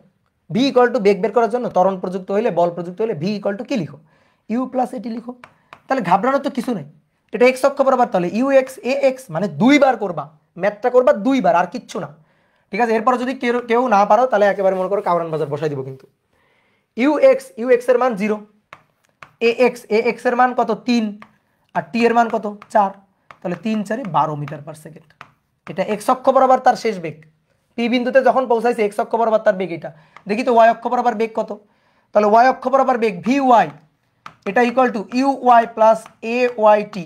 তো ইউ ওয়াই এর মান 0, এ ওয়াই এর মান কত? এ ওয়াই এর মান কত? এই যে লেখা আছে সব রেডি, 4।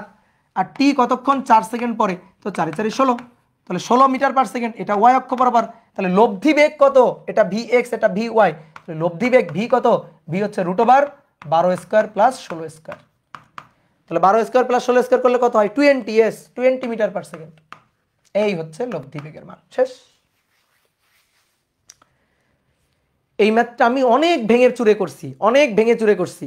এবার এই ম্যাথটা তাড়াতাড়িও করে ফেলতে পারি, খুবই তাড়াতাড়ি করে ফেলতে পারি। এটা ভেঙে চুরে করছি অনেক, ঠিক আছে, অনেক ভেঙে চুরে করছি। দেখো তাড়াতাড়ি করে ফেলতেছি, মানে তোমাদের এই লেভেলের এক্সপার্ট হইতে হবে, আস্তে আস্তে হইতে হবে এরকম। এটা ওয়াই, এটা এক্স। তাহলে তুমি দেখতেছো ভাই এই পয়েন্টে এই বস্তুর আদিবেগ দেওয়া আছে 0, বল প্রযুক্ত হয়েছে 3i প্লাস 4j এত নিউটন। এখন খালি দেখো, তুলবা না, এখন খালি দেখবা। এটা u0, এফ এইটা। তো কি বলছে, আর কি বলছে জানো, কি দেওয়া ছিল জানো? এম এর মান 1 কেজি, এম এর মান দেওয়া আছে 1 কেজি। এটাই তো ছিল কোশ্চেনটাতে, এম এর মান 1 কেজি। তারপরে বস্তুটা পৌঁছাইছে কোথায়? এখানে পৌঁছাইছে। এখানে ছিল 24, ওয়াই। তো 24 হচ্ছে আমার এক্স, এক্স কমা ওয়াই। ঠিক আছে, 24 হচ্ছে এক্স, এক্স কমা ওয়াই। তাহলে লব্ধি সরণ এটা এস, এটা লব্ধি সরণ, এই এস এর মানটা আমাদের দরকার। তাহলে এবার আসো বোর্ডে দেখো, দেখো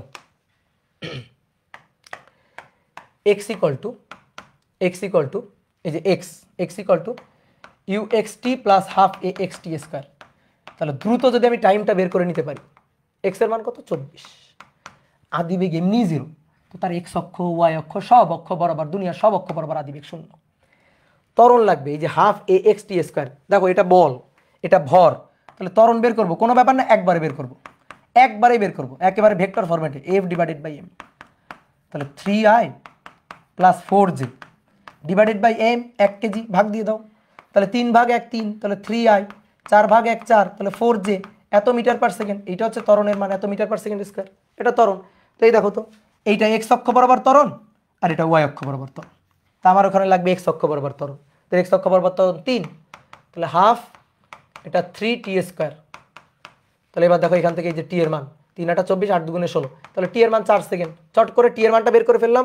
এইবার দেখো সব করবো জাস্ট 2 লাইনে, সব হিসাব করবো 2 লাইনে। এস লাগবে, সরণ লাগবে, ওকে, কোনো ব্যাপার না। সরণ হচ্ছে ইউটি প্লাস হাফ এ টি স্কোয়ার। ঠিক আছে, সরণ লাগবে, লব্ধি সরণ লাগবে, কোনো ব্যাপার না। ইউ এর মান 0, হাফ, বলো এ কই? এই যে এ, তাহলে এ হচ্ছে একেবারে ভেক্টর ফরম্যাটে হিসাব করছি, 3i প্লাস 4j টি স্কোয়ার। টি এর মান কত? টি এর মান কত বের করছো? 4, 4 স্কোয়ার। দেখো তো 4 বর্গ 16, 16 ভাগ 2 8, 3 8 24i এবং 4 8 32 জে। এই দেখো চলে আসছে সরণ দেখো চলে আসছে। এই যে দেখো এটা এক্স এর মান, যেটা 24 দেওয়া ছিল। তাহলে ওয়াই এর মান কত? ওয়াই এর মান 32, বের করে ফেলছি আমরা, একবারে বের করে ফেলছি। তাহলে S equal two √24 square 32 square. মান বের করবা 40 মিটার পার সেকেন্ড। বেগ বের করতে চাও, 2 বারে বেগ বের করছিলাম আগে, দেখো আগে ভি এক্স বের করছিলাম, ভি ওয়াই বের করছিলাম, মানে ছোট মানুষরা এটা করবে। এখন তুমি যদি একটু বড় মানুষ হয়ে যাও তাহলে তুমি কি করবা? ভি লাগবে, ওকে, সমস্যা নেই, ভেক্টর ফরম্যাটে ইউ প্লাস এটি। তাহলে ইউ এর মান 0, এ এর মান এই যে এ এর মান 3i plus 4j, 3i plus 4j এত টি, টি কত 4, তাহলে 3 4 12i 4 4 16j, ঠিক আছে। তাহলে বেগ ভি এর মান লাগবে, ওকে, √12 স্কয়ার 16 স্কয়ার, তাহলে 20 মিটার পার সেকেন্ড। বুঝছো বুঝছো বলো, দেখো মিলছে কিনা। 20 metre per second 12 square 16 square, 20 metre per second 12 square 16 square, বলো মিলছে কিনা।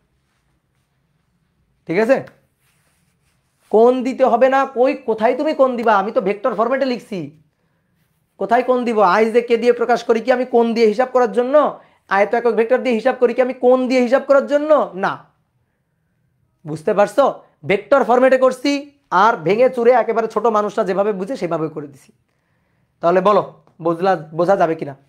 আমি তোমাকে আজকের ক্লাসে কিছু ভাবনা চিন্তা করার উপাদান দিচ্ছি, যে নাও ভাবো, এইগুলা নিয়ে তোমার ভাবতে হবে, তোমার চিন্তা ভাবনা করতে হবে, তাহলে তোমার চিন্তা চেতনার জগৎটা বড় হবে।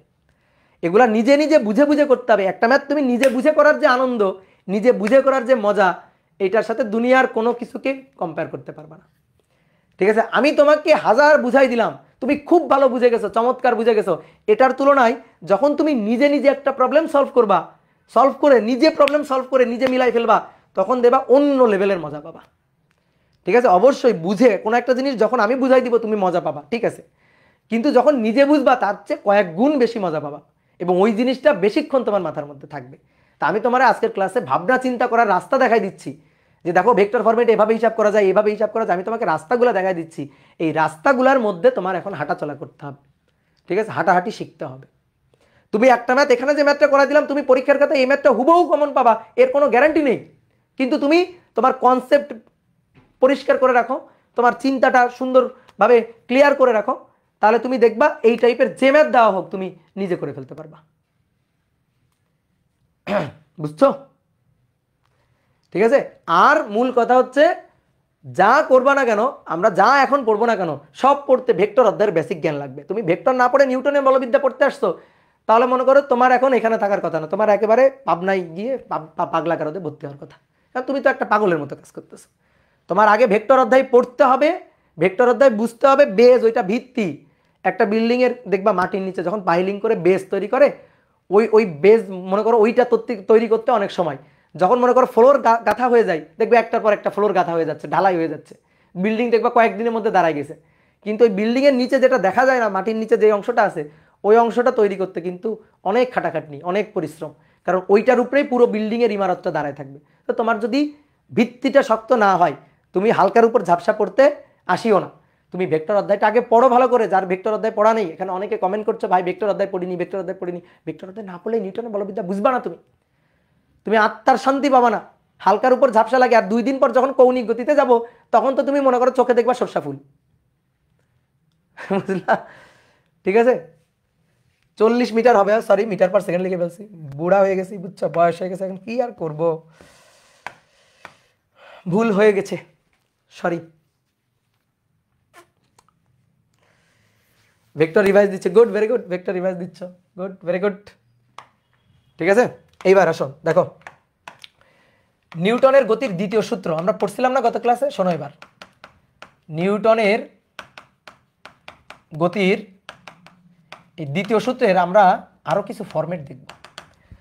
তুমি 9 10-এ নিউটনের গতির হ্যাঁ দ্বিতীয় সূত্র তুমি পড়ছো, বুঝছো, জানছো, বাট তোমারে না সবগুলো সেক্টর দেখানো হয়নি, সবগুলো ক্ষেত্র তোমারে দেখানো হয়নি। তোমারে কিছু মানে একটা নির্দিষ্ট একটা ক্ষেত্র থেকে ঘুরাই নেওয়া হয়েছে, কিন্তু এর আরো 2টা ক্ষেত্র আছে, যে 2টা ক্ষেত্র তুমি দেখো নাই নিউটনের গতির দ্বিতীয় সূত্র।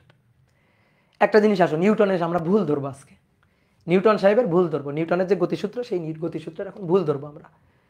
দেখো তুমি একটু জিনিস খেয়াল করে দেখো, গত ক্লাসে আমরা বুঝাইছিলাম যে একটা বস্তু যার ভর m, বস্তুটা ইউ বেগ নিয়ে চলছে, এবার এই বস্তুটার উপরে যদি তুমি এফ পরিমাণ বল প্রযুক্ত করো, তাহলে এফ পরিমাণ বল প্রযুক্ত করলে করলে করলে বস্তুটার বেগ বাড়বে বা কমবে, কিছু হইতে পারে, তাহলে বেগটা চেঞ্জ হবে আর কি। তাহলে বেগটা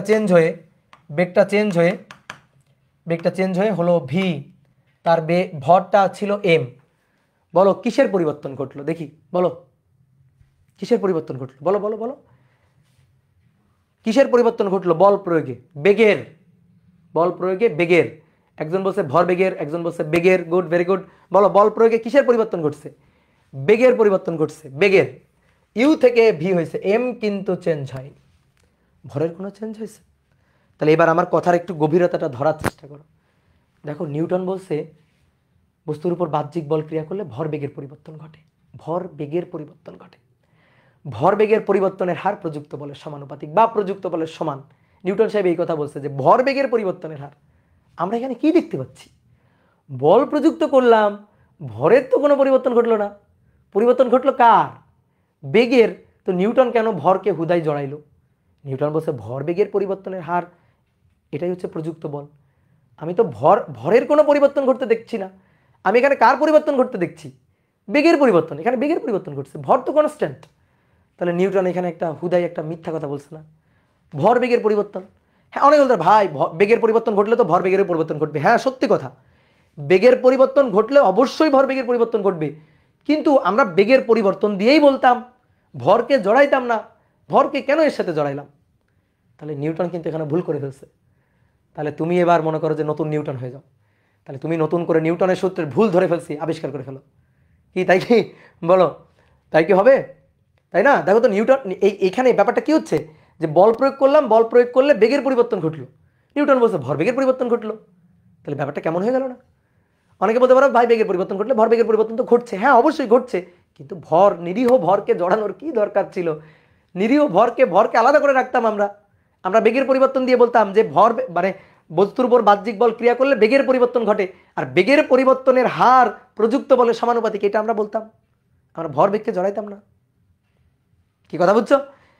কিন্তু নিউটন কি করছে? ভর বেগকে জড়াইছে। এইবার শোনো, বস্তুর উপর বল প্রয়োগ হলে ভর বেগেরই পরিবর্তন হয়, শুধু যে বেগের পরিবর্তন হবে এমন কোনো কথা নেই। আসলে আমরা যেটা এখন ভাবতেছি ওটাই ভুল। আমরা আসলে নিউটনের সূত্রটাকে ওভাবে একেবারে ক্লিয়ার করে এখনো বুঝিনি। নিউটন বলছে ভরবেগের পরিবর্তনের হারই প্রযুক্ত বলের সমান। নিউটন ঠিকই বলছে, কারণ বস্তুর উপর বাহ্যিক বল ক্রিয়া করলে বস্তুর ভরবেগের পরিবর্তন ঘটে। এইবার ভরবেগের পরিবর্তন ঘটতে পারে তিন ভাবে। শুধু বেগের পরিবর্তনের কারণে ভরবেগের পরিবর্তন ঘটে, যেমন উপরে যেটা ঘটছে, বেগের পরিবর্তন হয়েছে সুতরাং ভরবেগের পরিবর্তন ঘটেছে। শুধু ভরের পরিবর্তনে, ভরের পরিবর্তন, হ্যাঁ বল প্রয়োগে ভরেরও পরিবর্তন ঘটে। ঠিক আছে, এইটা শুনে তোমার একটু ধাক্কা লাগবে। হ্যাঁ বল প্রয়োগে ভরের পরিবর্তন ঘটে, উত্তর হচ্ছে হ্যাঁ বল প্রয়োগে ভরেরও পরিবর্তন ঘটে। তাহলে ভরের পরিবর্তনেও ভরবেগের পরিবর্তন ঘটে। আর একটা জিনিস কি?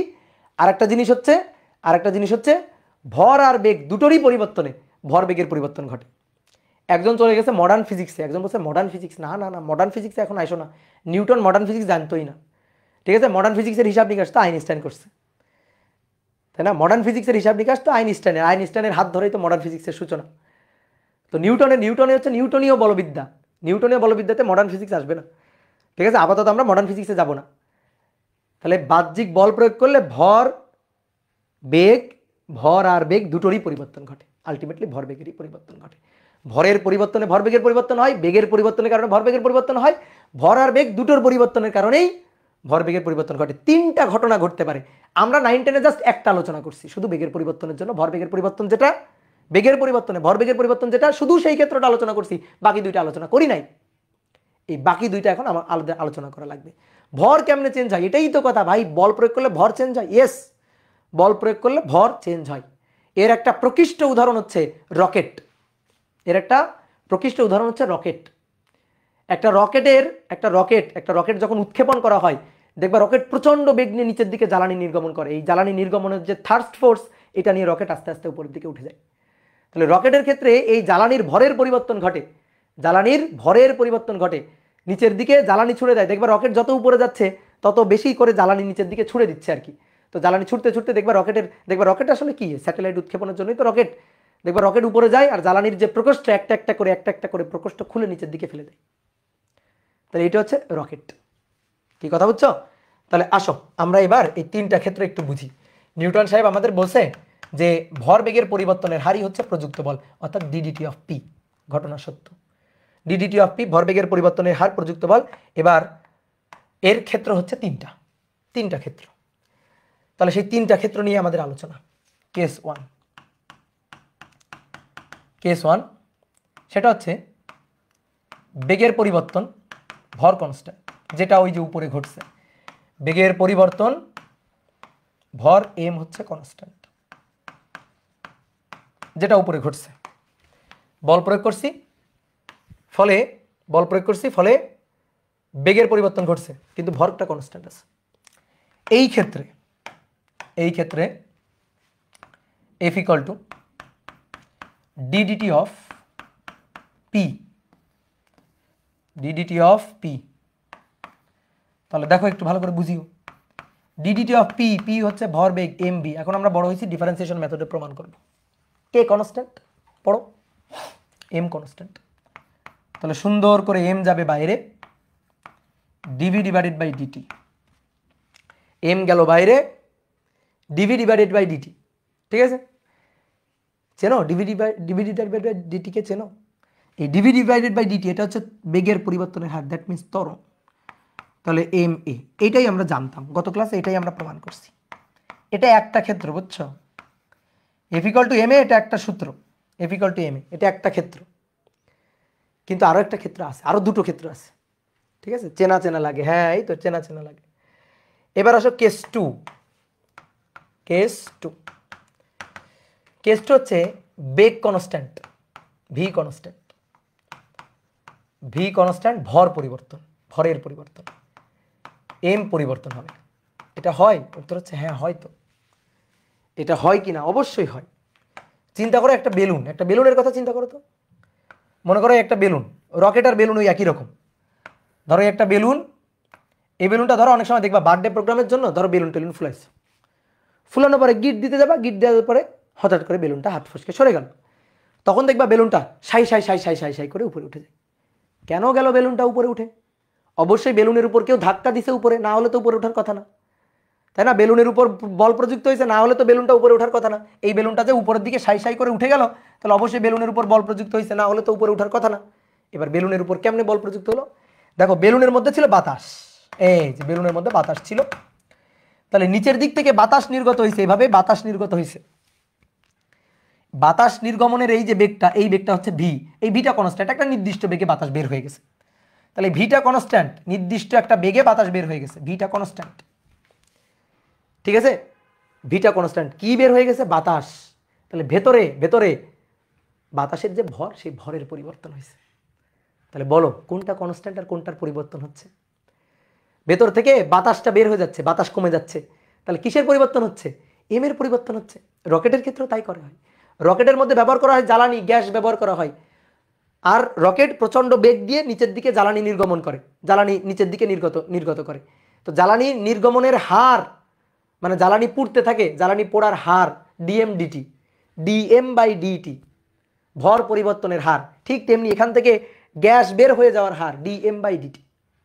বুঝতে পারছো? গ্যাস নির্গমনের হার, কিন্তু গ্যাস বের হয়ে যাচ্ছে একটা কনস্ট্যান্ট বেগ নিয়ে, ভি কনস্ট্যান্ট বেগ নিয়ে। তাহলে এই ক্ষেত্রে যদি আমি সূত্রটা লিখি, তাহলে কি লিখবো? এফ ইকুয়াল টু, ভাই ওই একই জিনিস, ডিডিটি অফ পি, আর পি মানে M V. DDT of P আর পি মানে কি? M V. তো আমি এম একবারে লিখি এম ভি।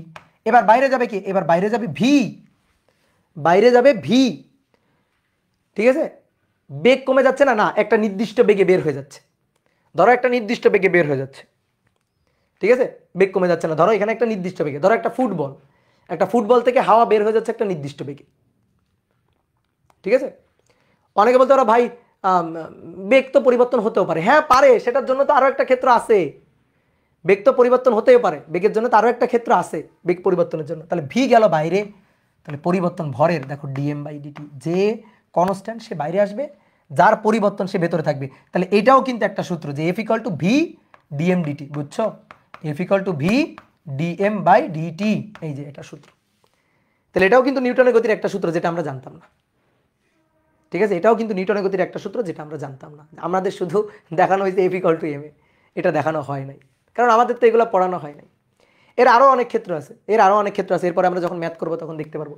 এবার আসো কেস থ্রি হচ্ছে ভর পরিবর্তন, বেগ পরিবর্তন। ধরো এই বেলুনের কথাই চিন্তা করো, বেলুনের মধ্যে দিয়ে গ্যাস বের হয়ে যাচ্ছে, বাতাস বের হয়ে যাচ্ছে, বেগেরও পরিবর্তন হচ্ছে। এবার তখন বেগেরও পরিবর্তন হচ্ছে, ভরেরও পরিবর্তন হচ্ছে, দুটোরই পরিবর্তন হচ্ছে। তাহলে দুটোরই পরিবর্তন হতে পারে। তাহলে কেস থ্রি, তাহলে কেস থ্রি ভর পরিবর্তন, বেগ ভি পরিবর্তন, ভর পরিবর্তন বেগ ভি পরিবর্তন। তাহলে এরকম যদি হয় তাহলে কি হবে? তাহলে F equal to D DT of P, তাহলে D DT of P, P মানে এম ভি, ঠিক আছে? তাহলে এম বাইরে গেল ডিভি ডিটি, এম বাইরে গেল ডিভি ডিটি, ভি বাইরে গেল ডিএম ডিটি, এম বাইরে গেল ডিভি ডিটি, ভি বাইরে গেল ডিএম ডিটি। বলো এটা কে বোঝো নাই? বোঝো ইউবি মেথড, বোঝো ডিফারেন্সিয়েশনের ইউবি মেথড, ডিফারেন্সিয়েশনের ইউবি মেথড করেছো কি বলো? এই যে D DT of UV, UV দুটো চলক, ঠিক আছে? ইউভি দুটো চলক, যদি দুটো চলক থাকে দুটোই পরিবর্তন হয় তাহলে কি নিয়ম জানো? ইউকে বের করে দিব, দিয়ে ভিকে অন্তরীকরণ ডিভি ডিএক্স, আর ভিকে বের করে দিব দিয়ে ইউকে অন্তরীকরণ ডিইউ ডিএক্স। বুঝলা? ভিকে বের করে দিব, বের করে দিয়ে ইউকে অন্তরীকরণ, ইউকে বের করে দিব, ইউকে বের করে দিয়ে মানে একটাকে রেখে আরেকটা, একটাকে রেখে একটা, ইউকে রেখে ভিকে অন্তরীকরণ, ভিকে রেখে ইউকে অন্তরীকরণ।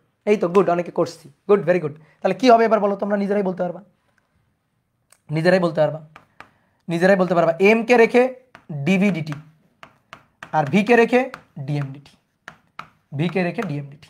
এইটা হচ্ছে বলের সূত্র। আসলে বলের সূত্র মূলত এইটা, ঠিক আছে? কেউ যদি তোমাকে জিজ্ঞেস করে এই নিউটনের গতির দ্বিতীয় সূত্রটা বলো তো, তুমি যদি এখন বলো F equal to M A, তাহলে বোঝা যাবে তুমি এখনো 9-10-এ পড়ো। তাহলে তুমি কি বলবা?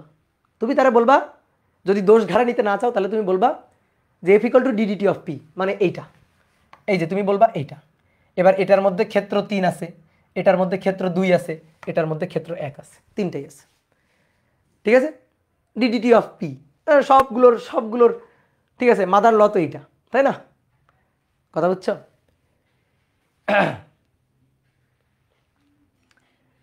কলেজে 9 দিনে ক্যালকুলাস শেষ করে দিছে পুরো, গুড, ভেরি গুড। তাহলে তো খুবই ভালো, তাহলে তো ক্যালকুলাস তোমরা পারো। কথা বুঝছো? তাহলে কেউ যদি তোমাকে জিজ্ঞেস করে এই নিউটনের গতির দ্বিতীয় সূত্র বলো, তুমি কি বলবা? এফ ইকুয়াল টু এম এ। খবরদার বলো না, কারণ এফ ইকুয়াল টু এম এ শুধু একটা ক্ষেত্র, কিন্তু আরও দুটো ক্ষেত্র আছে, সেই দুটো তখন বলা হবে না। তাহলে তুমি কি বলবা? তুমি বলবা F equal to D DT of P, অথবা বলবা F equal to M DV DT plus V DM DT, F equal to M DV DT plus V DM DT, এইটা বলবা। তাহলে আর কোনো দোষ ঘাড়ে যাবে না। কেন কোনো দোষ ঘাড়ে যাবে না? কারণ এর মধ্যে সবই আছে।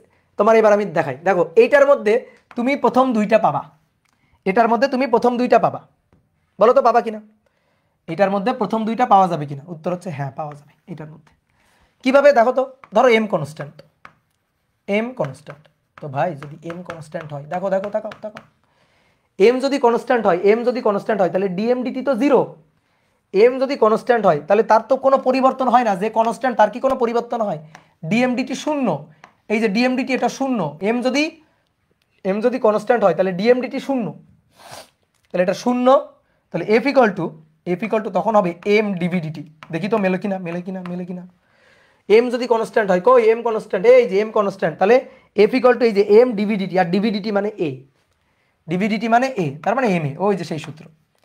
এবার যদি ভি কনস্ট্যান্ট হয় তাহলে দেখি, ভি যদি কনস্ট্যান্ট হয়, ভাই যে কনস্ট্যান্ট তার পরিবর্তনের রেট তো নেই, তার পরিবর্তনের রেট 0, তাহলে ডিভি ডিটি 0, এটা হয়ে যাবে 0, এটা থাকবে না। তাহলে এফ ইকুয়াল টু কি পড়ে থাকবে? V DM DT, F equal to পড়ে থাকবে ভি ডিএম ডিটি। বোঝা গেল? এফ ইকুয়াল টু পড়ে থাকবে ভি ডিএম ডিটি। এই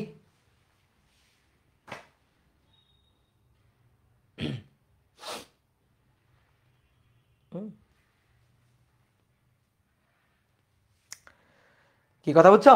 ক্লিয়ার? তাহলে আসো তো, তাহলে এবার দুই একটা ক্ষেত্র দেখি এবং ম্যাথ প্রবলেম সলভ করি। তো আমরা আগে কয়টা প্রবলেম সলভ করছিলাম? 5টা না? তো এবার আসো 6 নম্বর। 6 দেখো, বলা হচ্ছে একটি ট্রাক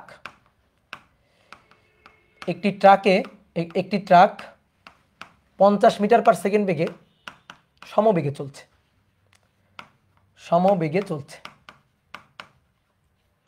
এই অবস্থায়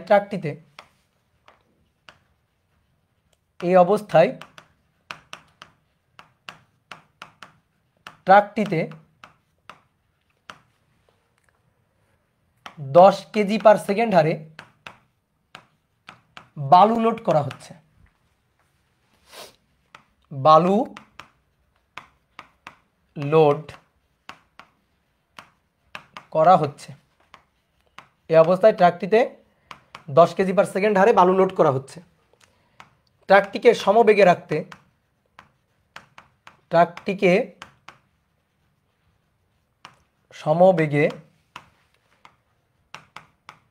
রাখতে প্রযুক্ত বল কত? প্রযুক্ত বল কত এটা আমাদের বের করতে হবে। যে একটি ট্রাক এত সমবেগে চলছে, এই যে অনেক উত্তর বের করে ফেলছো। সুদীপ্ত বিশ্বাস, এই তোমার তো চেনা চেনা লাগতেছে। একটি ট্রাক 50 মিটার পার সেকেন্ড সমবেগে চলছে। এই অবস্থায় ট্রাকটিতে 10 কেজি পার সেকেন্ড হারে বালু লোড করা হচ্ছে। ট্রাকটিকে সমবেগে রাখতে হলে প্রযুক্ত বলের মান কত? দেখো ম্যাথ তো পেরে গেছো, কিন্তু একটু ফিল করে আসো তো। দেখো এইটা হচ্ছে একটা ট্রাক, এই ট্রাকটা সমবেগে চলতেছে, এই ট্রাকটা সমবেগে রাস্তা দিয়ে চলতেছে। তো সেই সমবেগটা হচ্ছে 50 metre per second, V 50 metre per second এই সমবেগ নিয়ে চলতেছে ট্রাকটা। এবার এই ট্রাকে বালু লোড করা হচ্ছে। আচ্ছা ভাই বলো তো, বালু লোড করা হলে কি হবে? আমি যদি এই ট্রাকের উপর বালু লোড করতে থাকি, ধরো উপর থেকে মনে করো ওই যে বড় বড় এরকম মেশিন আছে, এই মেশিনগুলো দিয়ে ধরো দেখবো অনেক সময় কনস্ট্রাকশনের কাজে ব্যবহার করা হয়। বড় বড় মনে করো ওই যে ঢালাই করা হচ্ছে, ঠিক আছে, মনে করো একটা বিল্ডিং বহুতল ভবন তৈরি করা হবে। তো বহুতল ভবনের যে মনে করো ঢালাই করা হবে, সেই ঢালাইয়ের যে ওই যে খোয়া টোয়া যেগুলার আর কি, বালু খোয়া সিমেন্টের যে মিশ্রণ, সেই মিশ্রণ মনে করো এইরকম একটা পাইপের মধ্য দিয়ে এসে এই ট্রাকের উপর পড়তেছে এবং তারপরে এই ট্রাকটা নিয়ে যাচ্ছে। এরকম একটা পাইপের মধ্য দিয়ে এসে এই ট্রাকের উপর পড়তেছে। তাহলে বালু লোড করা হচ্ছে ট্রাকের উপর, এভাবে বালু লোড করা হচ্ছে। বা অনেক সময় দেখবা ওই যে যারা হচ্ছে মাওয়া ঘাটে টাটে গেছো, নদীর ঘাটে টাটে গেছো, যেখান থেকে বালু উত্তোলন করা হয়, দেখবা নদীর মধ্যে থেকে বিশাল বড় একটা পাইপ দিয়ে এরকম বালু টেনে নিয়ে আসা হচ্ছে। তারপরে এরকম এই যে ট্রাকগুলো লাইন বাই লাইন ট্রাকগুলো আসছে, সেই ট্রাকগুলোর মধ্যে এভাবে বালু লোড করা হচ্ছে। তাহলে এই ট্রাকে বালু লোড করা হচ্ছে। আচ্ছা বলো তো, ট্রাকে যদি বালু লোড করা হয়, তাহলে এই যে বালু পড়ে ট্রাকটা ভারী হয়ে যাবে না? বালু পড়তেছে, তাহলে বালু পড়লে ট্রাকটা কি হয়ে যাবে? ভারী হয়ে যাবে না? বালু লোড করা হচ্ছে, তাহলে বালু লোড করা হলে ট্রাকটা তো ভারী হয়ে যাবে। তাহলে এবার ভালো করে বোঝো, দেখো একটু ফিল করো। বালু ফেলা হচ্ছে, তাহলে বালু ফেলা হলে ট্রাকটা ভারী হয়ে যাবে। তাহলে ভারী হয়ে গেলে তার বেগটা তো আর 50 মিটার পার সেকেন্ড হবে না। মনে করো তুমি দৌড়াচ্ছ 50 মিটার পার সেকেন্ড বেগে, আমি মনে করো যে তোমার ঘাড়ে একটা বোঝা চাপাই দিলাম, তাহলে তুমি কি আর 50 মিটার পার সেকেন্ড বেগে দৌড়াইতে পারবা? তাহলে তোমার বেগটা কমে যাবে না? কি কথা বুঝছো? তোমার বেগটা কি হয়ে যাবে? কমে যাবে না? তাহলে তোমার বেগটা এভাবে, আমি যদি তোমার ঘাড়ে যদি ভর ফেলতে থাকি, তোমার বেগ কমতে জিরো হবে। ফিল করো ব্যাপারটা কি, তাই হবে না? তাহলে তোমার বেগটা কমে যাবে। তাহলে এখানে ড্রাইভার বসে আছে, বুঝছো? এই যে এই গাড়ির চালক এখানে বসে আছে, একটু ভালো করে ফিল করো ব্যাপারটা। গাড়ির চালক এখানে বসে আছে, ট্রাকের চালক। তো ট্রাকের চালককে আমি বলছি যে বালু তো লোড করা হচ্ছে, তো বালু লোড করা হইলে ট্রাকের কিন্তু বেগ কমতে থাকবে। তো বেগ কমতে একটু পরে থেমে যাবে। তো এই ড্রাইভারকে আমি বলছি যে ট্রাকের বেগ যেন না কমে, খবরদার বেগ যেন কমতে দেওয়া যাবে না। তাহলে বলো তো ড্রাইভার কি করবে, কি চালাকিটা করবে? বলো দেখি, ড্রাইভার কি চালাকিটা করবে? বেগ বাড়াবে কেমনে? পায়ে যে এক্সেলারেটর আছে, ইয়েস, এক্সেলারেটর একটু করে এক্সেলারেটর চাপ দিতে থাকবে। চাপ দিলে বেগটা কিন্তু বাড়বে। এখন বেগ বেড়ে কি 50-এর বেশি হবে না, কারণ বালু ফেলার কারণে তো বেগ কমে যাচ্ছে। সে বেগ কি করবে? 50-এ ধরে রাখার জন্য কিন্তু ব্রেক চাপ দিবে। তাহলে বেগটা কনস্ট্যান্ট রাখার জন্য, বেগটা 50 মিটার পার সেকেন্ড রাখার জন্য সে কিন্তু চাপ দিবে, সে কিন্তু ব্রেকে চাপ দিবে। কি কথা বুঝছো? ক্লিয়ার? তাহলে বেগটা কনস্ট্যান্ট রাখার জন্য সে ব্রেকে চাপ দিবে। তাহলে সে ব্রেকে চাপ দিল না, বল প্রয়োগ করলো না, তাহলে সেই প্রযুক্ত বলের মানটাই আমাদের বের করতে বলছে। দেখো একটা জিনিস খেয়াল করে দেখো, অনেকের কাছে মনে হতে পারে যে ভাই ট্রাকটিকে সমবেগে রাখতে প্রযুক্ত বল কেন? সমবেগে রাখলে সমবেগে কোনো ত্বরণ প্রযুক্ত হয়, তাহলে বল প্রযুক্ত হবে সমবেগে। চিন্তা করো, অনেকে এইভাবে চিন্তা করতে পারে যে সমবেগ তাহলে তো কোনো ত্বরণ হলো না, ত্বরণ যদি না হয় তাহলে তো বল শূন্য। তুমি তো কোনটা নিয়ে ভাবতেছো? তুমি তো F=ma নিয়ে ভাবতেছো, তুমি তো অন্য ক্ষেত্রে ভাবতেছো, তুমি তো মূল ক্ষেত্রটাতে আসো নাই, মূল ক্ষেত্রটাতে তুমি ভাবতেছো না। কি কথা বুঝছো? ক্লিয়ার? তাহলে তুমি মূল ক্ষেত্রতে আসো, তোমার এই ক্ষেত্রে আসে, এই ক্ষেত্রে কি হচ্ছে? এই ট্রাকের ভর আস্তে আস্তে বাড়তেছে, তাহলে ট্রাকের ভরের পরিবর্তন হচ্ছে, বেগের পরিবর্তন হচ্ছে না। তাহলে বেগটা কি আছে? কনস্ট্যান্ট আছে। তাহলে আমি আরেকবার বলি, ভালো করে শোনো। একটা ট্রাক 50 মিটার পার সেকেন্ড বেগে চলতেছে, এই ট্রাকের উপর এরকম বড় বড় বালুর পাইপ দিয়ে ট্রাকের উপর বালু ফেলা হচ্ছে। তো বালু ফেলা হলে ট্রাকের ভর বেড়ে যাবে, আর ভর বেড়ে গেলে ট্রাকের বেগ কমে যাবে। ভর যদি বেড়ে যায় তাহলে ট্রাকের বেগটা কমে যাবে। তা আমি ট্রাকের বেগ তোমাকে বললাম যে খবরদার ট্রাকের বেগ কমানো যাবে না, ড্রাইভারকে বললাম ট্রাকের বেগ কমানো যাবে না, ট্রাকের বেগটা বাড়াই মানে একই রাখতে হবে। তাহলে সে তখন কি করবে, এক্সেলারেটারে চাপ দিবে, এক্সেলারেটার চাপ দিয়ে বেগটাকে 50 মিটার পার সেকেন্ড বেগে ধরে রাখবে। তাহলে সে কিন্তু বল প্রয়োগ করতেছে, তাহলে সে কিন্তু বল প্রযুক্ত করতেছে, সেই প্রযুক্ত বলের মানটা আমাদের বের করতে বলছে। তাহলে F equal to D D T of P, ভরবেগের পরিবর্তনের হার হচ্ছে প্রযুক্ত বল। তাহলে D D T of P, P equal to কি M V, P equal to M V, D D T of P, P equal to M V. তাহলে এবার আসো কোনটা বাইরে নিব বলো, কোনটা পরিবর্তন হচ্ছে। তুমি এভাবে যদি মানে ডাইরেক্ট সূত্র দিয়ে যদি করো কোনো আপত্তি নেই আমার, আমি তোমাকে দেখাচ্ছি যে কোনটা পরিবর্তন হচ্ছে। ভরের এই যে বালু ফেলার রেট ডিএমডিটি, যে বালু লোড করা হচ্ছে তার রেট হচ্ছে 10 KG per second. MCQ type math, just fill করতে হবে।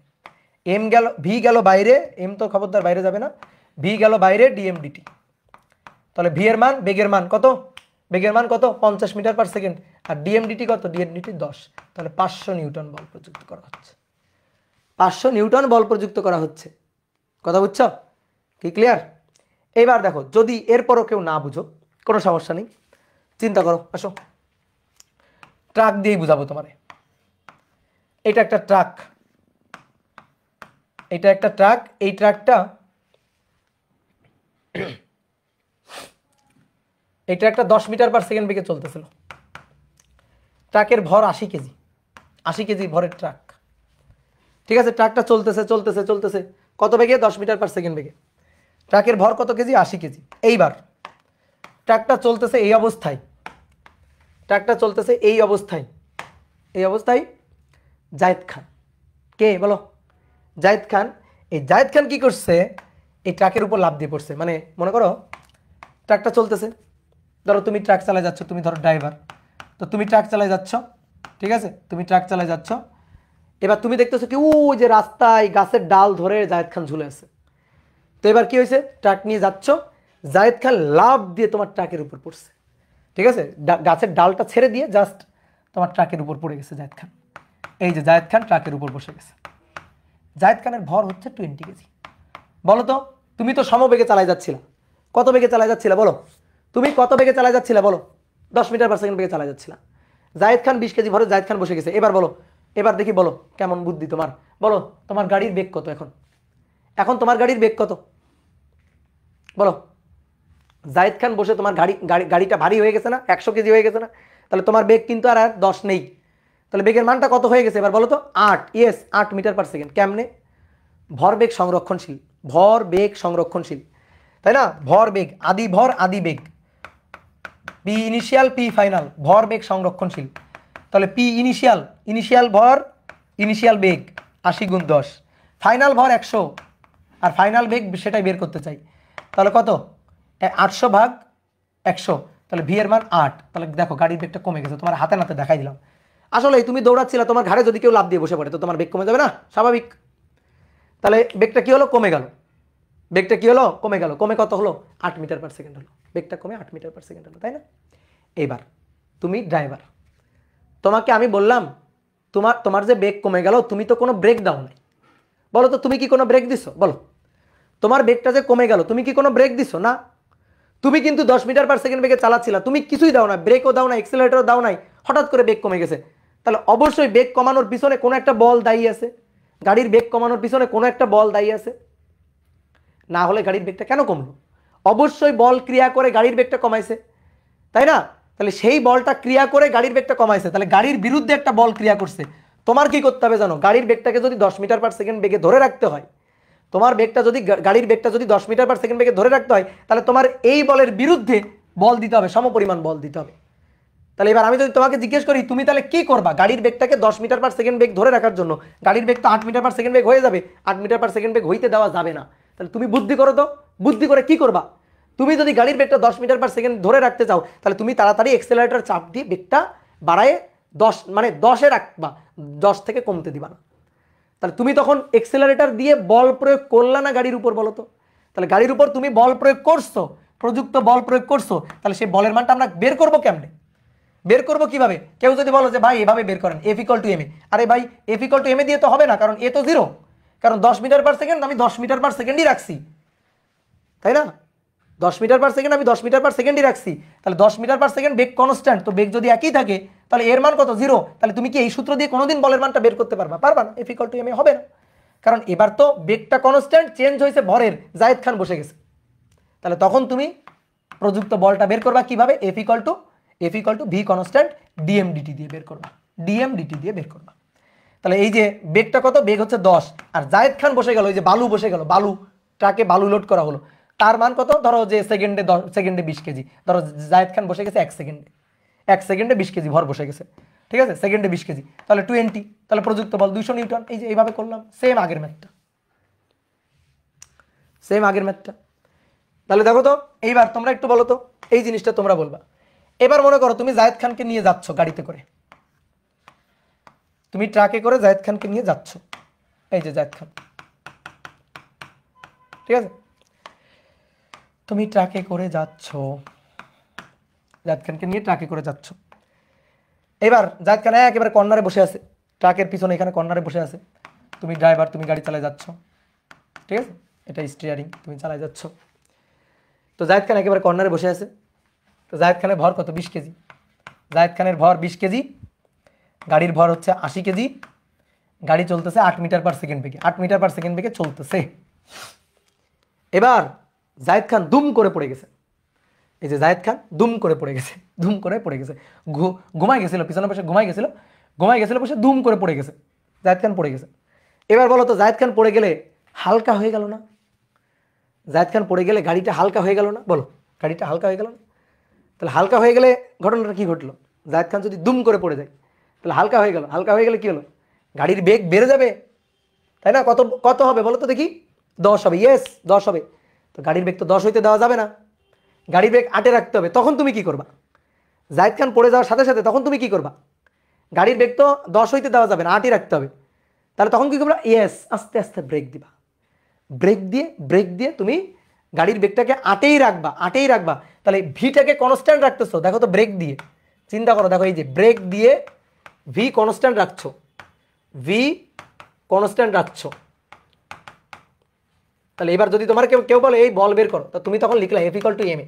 তাহলে চিন্তা করো, ভি কনস্ট্যান্ট রাখতেছো, তাহলে তো এ তো 0, তাহলে এই সূত্র দিয়ে তুমি কোনোদিন বলের মান পাবা? আর একটা বলের মান বের হবে না। তাহলে এই ক্ষেত্রে বলের মান বের করার উপায় কি? উপায় হচ্ছে ভি dm/dt। তাহলে জায়েদ খান কি রেটে পড়ে যাচ্ছে সেটা dm/dt, আর বেগ কত সেটা বেগ ভি। এই হচ্ছে কাহিনী। তাহলে এইভাবে আসলে হিসাব নিকাশ করতে হবে, ব্যাপারটা হচ্ছে এইরকম। এই হচ্ছে উদাহরণ। তো জায়েদ খানের উদাহরণ দিলাম, এগুলো জাস্ট বোঝার জন্য, বুঝছো? ঠিক আছে? মূলত এই জিনিসটা আমাদের যে টপিকটা পড়তে হবে সেটা হচ্ছে রকেটের ক্ষেত্রে ইন ডিটেলস আমরা এই সূত্র নিয়ে হিসাব করব, ঠিক আছে? রকেটের ক্ষেত্রে ইন ডিটেলস আমরা এই সূত্রটা নিয়ে হিসাব করব, কোনো সমস্যা নেই। কি ক্লিয়ার? তাহলে ছোট্ট আর একটা ম্যাথ করি তো, আসো তো, জাস্ট ছোট্ট একটা ম্যাথ করে শেষ করে দিব আজকে। 6 নম্বর 7 বলা হচ্ছে কোনো একটি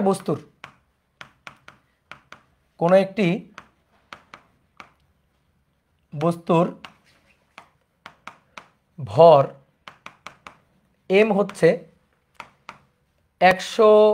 100-2t কেজি, ভর t হচ্ছে সময়, মানে ভর পরিবর্তনশীল ভর আর কি, ভর চেঞ্জ হচ্ছে, এবং বেগ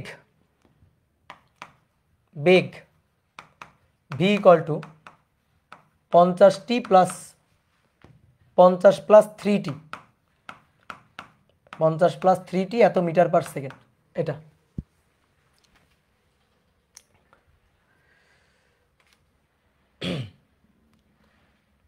এখন বলা হচ্ছে বস্তুর উপর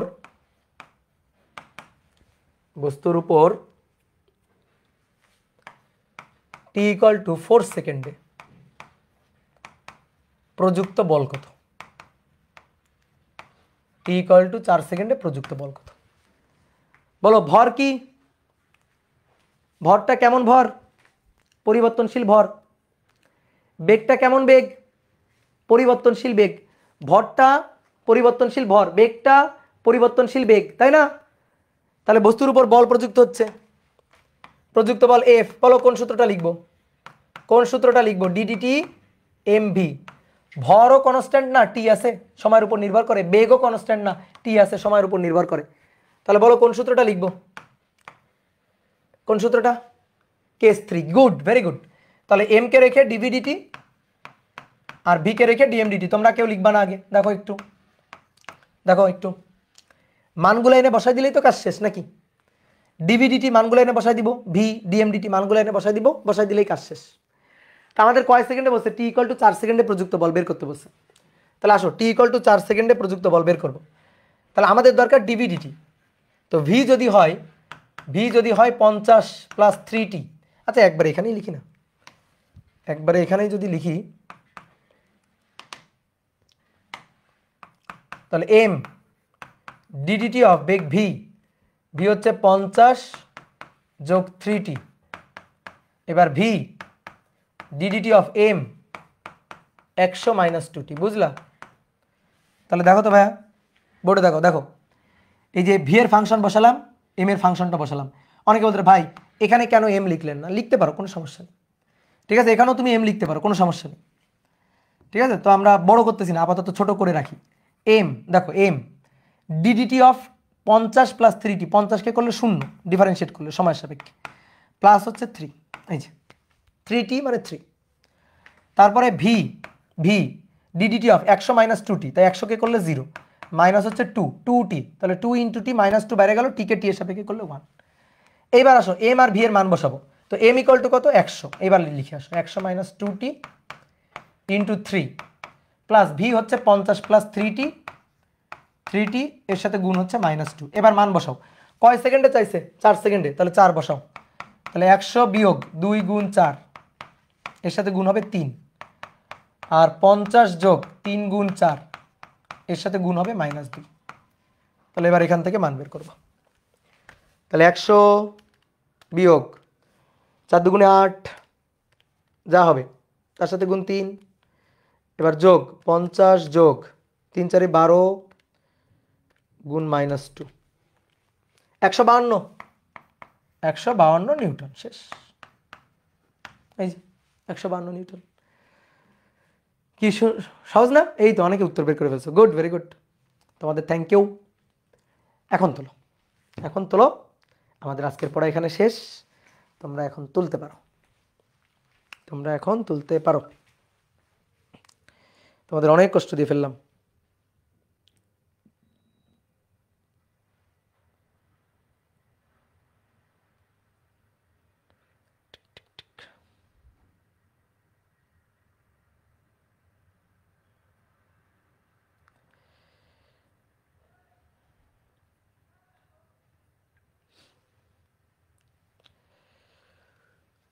দাদা আগের ম্যাথের স্লাইডটা একটু দেখান প্লিজ, লিখতে পারি নাই।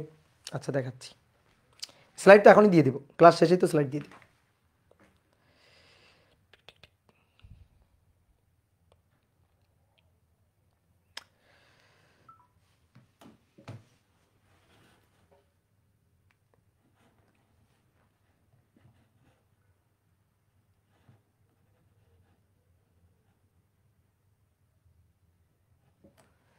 দাদা 6 নম্বর ম্যাথটা একটু বের করেন, 6 নম্বর ম্যাথটা নো, এই যে 6 নম্বর ম্যাথটা নো। 6 নম্বর ম্যাথ তো সহজ, এটা আবার দেখে দেখে তুলতে হবে। কে দেখে দেখে তুলতে হবে? ধরো ধরে। ফেসবুকে লাইভ করলে ভালো হয়। এই ফেসবুকে লাইভ হচ্ছে তো, একসাথে ফেসবুকেও লাইভ হচ্ছে, ওয়েব অ্যাপেও লাইভ হচ্ছে।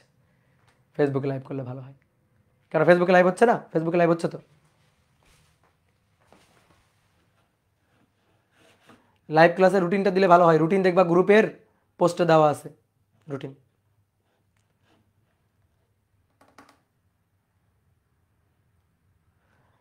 দাদা আপনার বইয়ের জন্য পেজে রিপ্লাই দেন না, বই তো নাই রে ভাই।